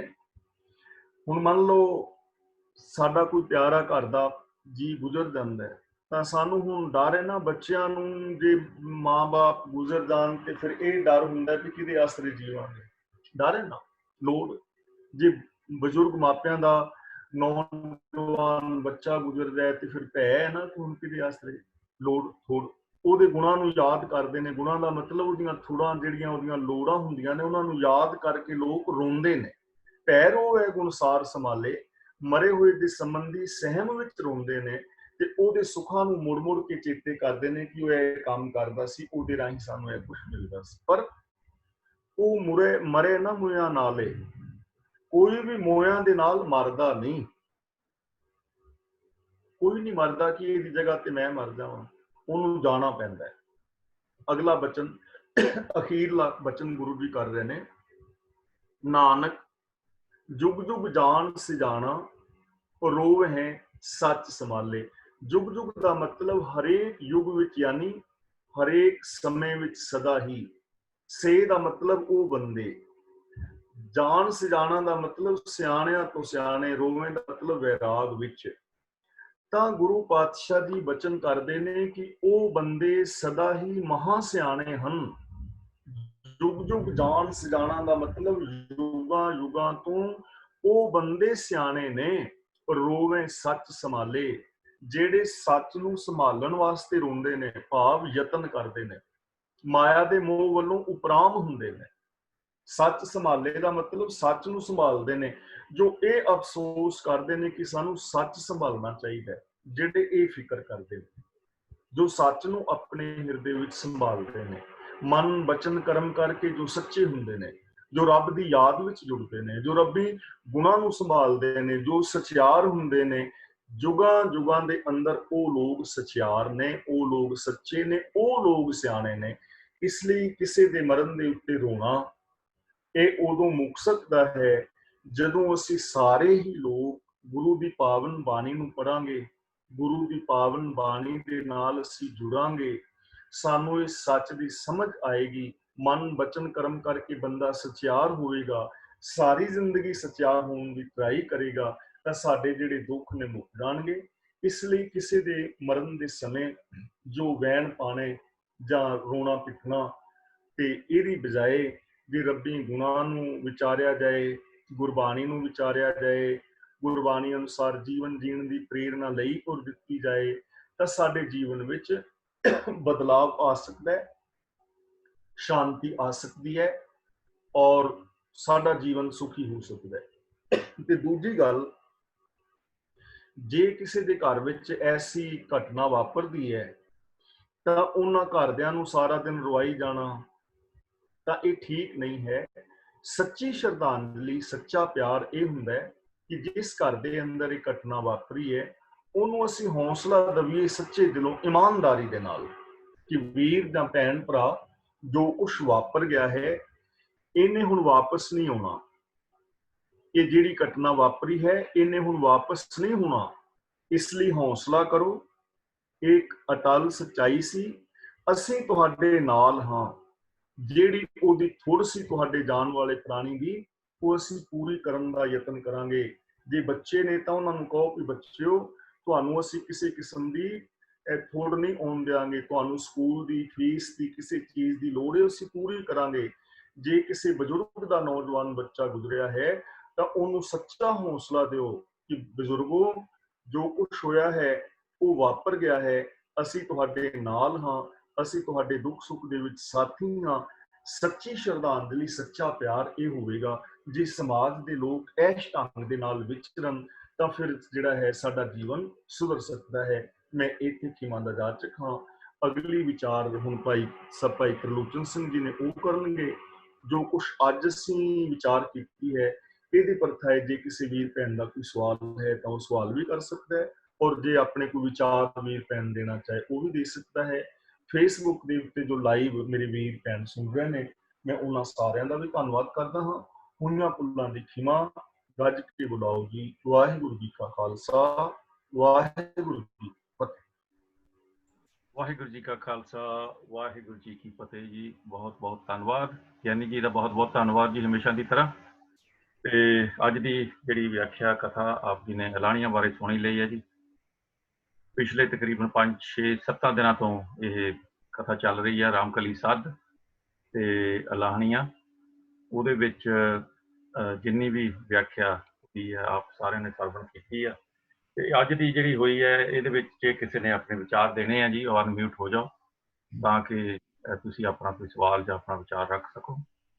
ਤੇ ਉਹਦੇ ਬਾਅਦ 'ਚ ਆਪਾਂ ਸਮਾਪਤੀ ਕਰਕੇ ਕੱਲ੍ਹ ਦਾ ਅਸੀਂ ਦੱਸ ਸਕਦੇ ਹਾਂ ਜੀ ਕਿ ਜਿੱਦਾਂ ਸਾਡੀਆਂ ਪਹਿਲੀਆਂ ਬਾਣੀਆਂ ਦੀ ਵਿਆਖਿਆ ਹੋ ਚੁੱਕੀ ਆ, ਉਹਨਾਂ ਦੇ ਵਿੱਚੋਂ ਜਿਸ ਤਰ੍ਹਾਂ ਜਪਜੀ ਸਾਹਿਬ ਸੀ, ਆਨੰਦ ਸਾਹਿਬ, ਆਸਾ ਕੀ ਵਾਰ, ਜਿਹੜੀਆਂ ਸਾਡੀਆਂ ਰੋਜ਼ਮਰਾ ਦੀਆਂ ਜਿਹੜੀਆਂ ਬਾਣੀਆਂ ਹੈਗੀਆਂ ਉਹਨਾਂ ਦੀ ਵਿਆਖਿਆ ਕੀਤੀ ਹੈ ਕੁਝ ਮਹੀਨਿਆਂ ਤੋਂ। ਤੇ ਇਸੇ ਤਰ੍ਹਾਂ ਸਾਨੂੰ ਜਿਸ ਤਰ੍ਹਾਂ ਕੁਝ ਸੁਜੈਸ਼ਨਸ ਆਏ ਸੀਗੇ, ਜਿਹੜੀ ਮੋਸਟ ਜ਼ਿਆਦਾ ਯੂਜ਼ਡ ਕਹਿ ਲਓ ਬਾਣੀਆਂ ਹੈਗੀਆਂ, ਉਹਨਾਂ ਦੇ ਵਿੱਚ ਇੱਕ ਹੋਰ ਬਾਣੀ ਹੈਗੀ ਜੀ ਸਾਡੀ, ਉਹ ਹੈਗੀ ਸੁਖਮਨੀ ਸਾਹਿਬ ਦੀ ਬਾਣੀ, ਜਿਹੜੀ ਹਮੇਸ਼ਾ ਹੀ ਆਪਣੇ ਗੁਰਦੁਆਰਿਆਂ ਦੇ ਵਿੱਚ, ਆਪਣੇ ਘਰਾਂ ਦੇ ਵਿੱਚ ਵੀ ਆਪਾਂ ਸੁਖਮਨੀ ਸਾਹਿਬ ਦੇ ਪਾਠ ਕਰਦੇ ਹਾਂ, ਕਰਾਉਂਦੇ ਹਾਂ, ਗੁਰਦੁਆਰਿਆਂ ਦੇ ਵਿੱਚ ਵੀ ਕਰਾਉਂਦੇ ਹਾਂ ਜੀ। ਤੇ ਉਹਦੇ ਬਾਰੇ ਅਸੀਂ ਗਿਆਨੀ ਜੀ ਨੂੰ ਬੇਨਤੀ ਕਰਾਂਗੇ ਕਿ ਉਹ ਇਹਦੇ ਬਾਰੇ ਚਾਨਣਾ ਪਾਉਣ ਔਰ ਕੱਲ੍ਹ ਤੋਂ ਇਹ ਸ਼ੁਰੂਆਤ ਕਰ ਦੇਣ। ਤੇ ਕੁਛ ਹੋਰ ਵੀ ਸੁਜੈਸ਼ਨਾਂ ਆਈਆਂ ਸੀਗੀਆਂ, ਪਰ ਉਹ ਅਸੀਂ ਬਾਅਦ ਦੇ ਵਿੱਚ ਦੇਖਾਂਗੇ ਕਿ ਇਹ ਇੱਕ ਉਹਨਾਂ ਬਾਣੀਆਂ ਦੇ ਵਿੱਚੋਂ ਬਾਣੀ ਹੈ ਜਿਹੜੀਆਂ ਆਪਣੀਆਂ ਰੈਗੂਲਰ ਬਾਣੀਆਂ ਹੈਗੀਆਂ। ਉਹ ਕੱਲ੍ਹ ਤੋਂ ਇਹ ਸ੍ਰੀ ਸੁਖਮਨੀ ਸਾਹਿਬ ਦੀ ਬਾਣੀ ਜਿਹੜੀ ਹੈ ਉਹ ਸ਼ੁਰੂ ਹੋਣੀ ਹੈ ਜੀ। ਤੇ ਉਮੀਦ ਹੈ ਕਿ ਤੁਸੀਂ ਸਾਰੇ ਜਣੇ ਇਹਦੇ ਨਾਲ ਸਹਿਮਤ ਹੋ। एक मिनट बहुत कॉल करा ला, जैसे मैं मीटिंग वाली छोड़ा है। एक मिनट पैन, वेरी गुड बहुत अच्छा। ਤੇ ਉਹਦੇ ਬਾਅਦ ਦੇ ਵਿੱਚ ਫਿਰ ਆਪਾਂ ਤੁਹਾਡੇ ਕੋਲ ਆਉਣੇ ਜੀ। ਬਸ ਮੇਰੇ ਵੱਲੋਂ ਇਹੀ ਸੀਗੀ ਕਿ ਕੱਲ੍ਹ ਨੂੰ ਸੁਖਮਨੀ ਸਾਹਿਬ ਦੀ ਕਥਾ ਸ਼ੁਰੂ ਹੋਣ ਲੱਗੀ ਹੈ ਜੀ, ਤੇ ਸਾਰੇ ਜਣੇ ਇਸੇ ਤਰ੍ਹਾਂ ਤੁਸੀਂ ਜੁੜਿਓ। ਤੇ ਤੁਸੀਂ ਅਨਮਿਊਟ ਹੋ ਜਾਓ ਜੀ। ਮੁੜ ਕੇ ਤੁਸੀਂ ਮੈਨੂੰ ਯਾਦ ਭੁੱਲ ਗਿਆ ਤੁਸੀਂ ਕੌਣ ਸੀਗੇ। ਤੁਸੀਂ ਮੁੜ ਕੇ ਅਨਮਿਊਟ ਨਹੀਂ, ਤੁਸੀਂ ਨਹੀਂ ਸੀਗੇ, ਤੁਹਾਡੇ ਤੋਂ ਪਹਿਲਾਂ ਕਿਸੇ ਹੋਰ ਨੇ ਕੁਝ ਗੱਲ ਕਹੀ ਸੀ, ਉਹ ਚਲੇ ਗਏ ਹੁਣ। ਹਾਂਜੀ, ਤੇ ਚਲੋ ਤੁਸੀਂ ਕੁਲਦੀਪ ਕੌਰ ਜੀ ਤੁਸੀਂ ਗੱਲ ਕਰ ਲਓ। ਮੈਂ ਇਹੀ ਸੂਚਨਾ ਦੇਣੀ ਸੀ ਕਿ ਸ਼ਨੀਚਰਵਾਰ ਨੂੰ ਗਿਆਨੀ ਜੀ ਕਲਾਸ ਲਗਾਇਆ ਕਰਨਗੇ, ਹੋਸਟ ਕਰਿਆ ਕਰਨਗੇ, ਤੇ ਜਿਹੜੀ 12 ਮਾਹ ਦੀ ਬਾਣੀ ਆ ਉਹ ਸ਼ੁਰੂ ਕਰਾਂਗੇ ਸੈਟਰਡੇ ਵਾਲੇ ਸਟੂਡੈਂਟ ਜਿਹੜੇ ਆ, ਜਿਨ੍ਹਾਂ ਨੇ ਵੀ ਜੁੜਨਾ ਨਾਲ। ਠੀਕ ਹੈ ਜੀ, ਥੈਂਕ ਯੂ ਜੀ। ਗਿਆਨੀ ਜੀ ਲਿੰਕ ਦੇਣਗੇ ਅੱਜ ਕੱਲ ਦੇ ਦੇਣਗੇ ਜਾਂ ਪਰਸੋਂ ਨੂੰ ਲਿੰਕ ਦੇ ਦੇਣਗੇ ਸਾਨੂੰ ਸਾਰਿਆਂ ਨੂੰ। ਠੀਕ ਹੈ ਜੀ, ਧੰਨਵਾਦ ਜੀ। ਤੇ ਹਰਵਿੰਦਰ ਕੌਰ ਜੀ ਦਿੱਲੀ ਤੋਂ ਤੁਸੀਂ ਕੁਝ ਕਹਿਣਾ? हाँ वीर जी बहुत वधिया, सुखमनी साहब करो शुरू, बहुत अच्छी गल है। मैं चाਹੁੰਦੀ ਸੀ ਕਿ ਵੀ ਸੁਖਮਨੀ ਸਾਹਿਬ ਦਾ ਅਰਥ ਹੋਣ, ਬਹੁਤ ਅੱਛੀ ਗੱਲ ਹੈ। ਥੈਂਕ ਯੂ ਜੀ, ਥੈਂਕ ਯੂ ਜੀ, ਤੁਹਾਡਾ ਬਹੁਤ ਬਹੁਤ ਧੰਨਵਾਦ। ਹੋਰ ਕੋਈ ਜੀ ਕਿਸੇ ਨੇ ਕੋਈ ਆਪਣਾ ਵਿਚਾਰ ਦੇਣਾ ਹੋਵੇ ਤਾਂ ਉਹ ਵੀ ਦੱਸ ਦਿਓ, ਤੇ ਜੇ ਨਹੀਂ ਤਾਂ ਆਪਾਂ ਇੱਥੇ ਸਮਾਪਤੀ ਕਰ ਦਿੰਦੇ ਜੀ। ਤੇ ਆਪਾਂ ਕੱਲ ਨੂੰ ਫੇਰ ਮੁੜ ਕੇ ਆਵਾਂਗੇ ਸੁਖਮਨੀ ਸਾਹਿਬ ਦਾ। ਸੁਵਿੰਦਰ ਕੌਰ ਜੀ ਤੁਸੀਂ ਅਨਮਿਊਟ ਹੋਏ ਸੀਗੇ। ਹਾਂਜੀ, ਮੈਂ ਜੀ ਗਿਆਨੀ ਜੀ ਨੂੰ ਪੁੱਛਣਾ ਜੀ। ਪੁੱਛੋ ਗਿਆਨੀ ਜੀ। ਹਾਂਜੀ, ਜਨ ਦਾ ਕੀ ਮਤਲਬ ਹੁੰਦਾ ਜੀ? ਜਨਮ ਜੀ? ਜਨ ਜੀ, ਜਨ। ਜਨ ਦਾ ਮਤਲਬ ਦਾਸ। ਦਾਸ? ਹਾਂਜੀ। ਅੱਛਾ ਜੀ। ਜਨ ਦੇ ਵਿੱਚ ਕਈ ਅਰਥ ਨੇ, ਜਨ ਦਾ ਮਤਲਬ ਜਾਣੂ ਵੀ ਹੁੰਦਾ ਹੈ। ਹਾਂਜੀ। ਤੇ ਲੇਕਿਨ ਜਨ ਦਾ ਜਿਹੜਾ ਆਮ ਅਰਥ ਹੈਗਾ ਉਹ ਜਨ ਦਾ ਅਰਥ ਦਾਸ ਹੈਗਾ, ਨਾਨਕ ਦਾਸ। ਹਾਂਜੀ, ਠੀਕ ਹੈ ਜੀ। ਜਗਜੀਤ ਕੌਰ ਜੀ ਤੁਸੀਂ ਵੀ ਅਨਮਿਊਟ ਹੋਏ। ਥੈਂਕ ਯੂ ਜੀ। ਮੈਨੂੰ ਇਹ ਪੁੱਛਣਾ ਸੀਗਾ, ਜਿਹੜੀ ਕੁਲਦੀਪ ਭੈਣ ਜੀ ਨੇ ਗੱਲ ਕੀਤੀ ਹੈ ਸੈਟਰਡੇ ਦੀ ਕਲਾਸ ਦੀ, ਉਹ ਜ਼ੂਮ ਕਲਾਸ ਹੈ ਜਾਂ ਉੱਥੇ ਦੇ ਗਰੁੱਪ ਵਾਸਤੇ ਦੀ ਕਲਾਸ ਹੈ? ਕੋਈ ਜ਼ੂਮ ਹੋਏਗੀ। ਜ਼ੂਮ ਇੱਕ ਸੈਕਿੰਡ। ਹਾਂਜੀ ਹਾਂਜੀ, ਜ਼ੂਮ ਕਲਾਸ ਹੋਏਗੀ, ਉਹ ਗਿਆਨੀ ਜੀ ਹੋਸਟ ਕਰਨਗੇ। ਗਿਆਨੀ ਜੀ ਆਪਾਂ ਨੂੰ ਕੱਲ ਨੂੰ ਲਿੰਕ ਦੇ ਦੇਣਗੇ। ਉਹਦਾ ਟਾਈਮ ਪਤਾ ਹੈਗਾ? ਇਹੀ ਟਾਈਮ ਠੀਕ ਹੈ। ਥੈਂਕ ਯੂ ਜੀ। ਉਹਦੇ ਵਿੱਚ ਨਾ ਹੁਣ ਕਈ ਸਾਰੇ ਕਹਿੰਦੇ ਸੀ ਤੇ ਮੈਂ ਕਿਹਾ ਵੀ ਚਲੋ ਤੁਹਾਡੀ ਨਾ ਜੇ ਤੁਹਾਨੂੰ ਪਰੇਸ਼ਾਨੀ ਹੁੰਦੀ ਤੇ ਇੱਕ ਦਿਨ ਦੀ ਕਲਾਸ ਤੁਹਾਡੀ ਸੈਚਰਡੇ ਦੀ ਸੇਮ ਟਾਈਮ ਤੇ ਲਗਾ ਦਾਂਗੇ ਤੇ ਉਹਦੇ ਵਿੱਚ ਆਪਾਂ 12 ਮਾਹ ਦੀ ਬਾਣੀ ਵਿਚਾਰ ਲਵਾਂਗੇ। ਜਿਹੜਾ ਵੀ ਕੋਈ ਵੀਰ ਭੈਣ ਆਉਣਾ ਚਾਹੇ ਉਹ ਆ ਸਕਦਾ ਤੇ ਜਦੋਂ ਬਾਅਦ ਦੇ ਵਿੱਚ ਫਿਰ ਇਹ ਸੁਖਮਨੀ ਸਾਹਿਬ ਦਾ ਹੋ ਜਾਵੇਗੀ ਤਾਂ ਸਾਰੀ ਸੰਗਤ ਵਾਸਤੇ ਆਪਾਂ 12 ਮਾਹ ਦੀ ਵਿਚਾਰ ਜਿਹੜੀ ਨਾ ਦੁਬਾਰਾ ਕਰ ਲਵਾਂਗੇ। ਤੋ ਇਸੇ ਕਰਕੇ ਸੇ ਇੱਕ ਦੋ ਫੋਨ ਆਇਆ ਸੀ, ਮੈਂ ਕਿਹਾ ਚਲੋ ਤੁਹਾਨੂੰ ਸੈਚਰਡੇ ਵਾਲੇ ਦਿਨ ਤੁਹਾਨੂੰ ਵੱਖਰਾ ਟਾਈਮ ਦੇ ਦੇਣਾ, ਵਿਹਲੇ ਜਾਂ ਕੋਈ ਨਹੀਂ ਜਿਹਨੇ ਆਉਣਾ ਹੋਏ ਉਹ ਆ ਸਕਦੇ। ਜੇ ਕੋਈ 2-4 ਦਿਨ ਆ ਹੋਣਗੇ ਤਾਂ ਠੀਕ ਹੈ, ਨਾ ਤਾਂ ਕੋਈ ਪ੍ਰੋਬਲਮ ਨਹੀਂ ਹੈ। ਪਰ ਉਹ ਤੁਹਾਨੂੰ ਜਿਹੜੇ ਚਾਹੁੰਦੇ ਹੋ ਤੁਸੀਂ ਤਾਂ ਤੁਹਾਨੂੰ ਪਰੇਸ਼ਾਨੀ ਨਾ ਹੋਏ ਸੀ ਇਸ ਕਰਕੇ। ਠੀਕ ਹੈ ਜੀ, ਤੁਹਾਡਾ ਬਹੁਤ ਬਹੁਤ ਧੰਨਵਾਦ। ਹਾਂਜੀ ਮੈਂ ਕਿਹਾ ਇਹ ਤਾਂ ਬਹੁਤ ਅੱਛੀ ਗੱਲ ਹੋਈ ਹੈ ਕਿ ਸੈਟਰਡੇ ਨੂੰ ਵੀ ਕਲਾਸ ਹੋ ਰਹੀ ਹੈ।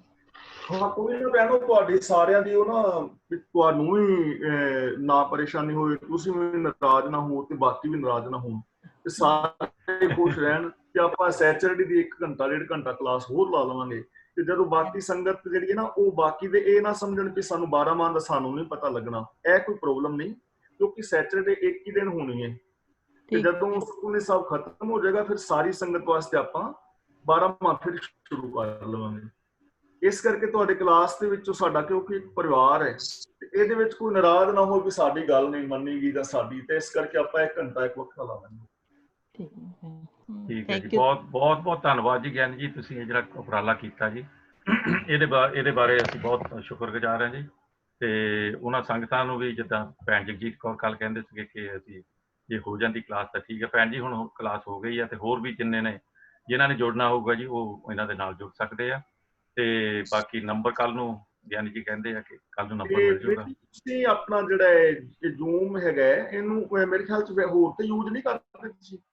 ਹਾਂਜੀ, ਤੁਸੀਂ ਇਹ ਜ਼ੂਮ ਜਿੱਥੇ ਆਪਾਂ ਕਲਾਸ ਲਗਾ ਰਹੇ ਹਾਂ, ਹਾਂਜੀ, ਇਹਨੂੰ ਯੂਜ਼ ਤਾਂ ਨਹੀਂ ਕਰਦੇ ਵੈਸੇ? ਇਸ ਕਲਾਸ ਵਾਸਤੇ ਯੂਜ਼ ਕਰਦੇ ਹੋ ਨਾ? ਹਾਂਜੀ, ਇਸ ਕਲਾਸ ਵਾਸਤੇ, ਹੋਰ ਵੀ ਵੈਸੇ ਯੂਜ਼ ਕਰ ਲਈਦਾ ਪਰ ਇਸ ਕਲਾਸ ਵਾਸਤੇ ਮੇਨਲੀ ਅਸੀਂ ਰੱਖਿਆ ਆ। ਠੀਕ ਹੈ, ਤੇ ਫਿਰ ਸੈਟਰਡੇ ਦਾ ਆਪਣਾ ਕੰਟਰੋਲ ਸਾਨੂੰ ਦੇ ਦਿਓ, ਅਸੀਂ ਫਿਰ ਯੂਜ਼ ਕਰ ਲਾਂਗੇ। ਠੀਕ ਹੈ ਗਿਆਨੀ ਜੀ। ਹਾਂਜੀ, ਸੌਰੀ ਤਰਲੋਚਨ ਸਿੰਘ ਜੀ। ਹਾਂਜੀ ਸੌਰੀ ਇੱਕ ਮਿੰਟ ਜੀ ਗਿਆਨੀ ਜੀ, ਜਿਹੜਾ ਆਪਣੇ ਜਿਹੜਾ ਇਹ ਜ਼ੂਮ ਅਕਾਊਂਟ ਆ ਕਰਕੇ ਇਕੱਲੇ ਪਿੰਨ ਨੰਬਰ ਦੀ ਗੱਲ ਨਹੀਂ ਜੀ, ਇਹ ਜਿਹੜਾ ਜ਼ੂਮ ਅਕਾਊਂਟ ਆ ਇਹ ਹੋਰ ਕਈਆਂ ਚੀਜ਼ਾਂ 'ਚ ਆਪਾਂ ਵਰਤੀਦਾ। ਹਾਂਜੀ, ਜਿਹੜੇ ਗੁਰਦੁਆਰੇ ਦੇ ਹੋਰ ਕੰਮ ਆ। ਹਾਂਜੀ, ਤਾਂ ਆਪਾਂ ਇਹ ਮੇਰੇ ਖਿਆਲ ਆਪਾਂ ਆਫਲਾਈਨ ਗੱਲ ਆਪਣੇ ਕਾਲ ਤੋਂ ਬਾਅਦ ਗੱਲ ਕਰ ਲਵਾਂਗੇ। ਪਰ ਸਰ ਇਹੀ ਕਰੈਕਸ਼ਨ ਕਰਨੀ ਸੀ ਵੀ ਆਪਣੇ ਤਰਲੋਚਨ ਸਿੰਘ ਜਿੱਦਾਂ ਆਪਾਂ ਹੋਰ ਆਪਣੇ ਗੁਰਦੁਆਰੇ ਕਈ ਕੰਮਾਂ 'ਚ ਵਰਤੀਦਾ। ਕੋਈ ਨਾ ਆਪਾਂ ਦੂਜਾ ਯੂਜ਼ ਕਰ ਲਾਂਗੇ, ਨੋ ਪ੍ਰੋਬਲਮ। ਮੈਂ ਫਿਰ ਤੁਹਾਨੂੰ ਦੇ ਦਾਂਗਾ ਆਪਣਾ। ਥੈਂਕ ਯੂ ਜੀ।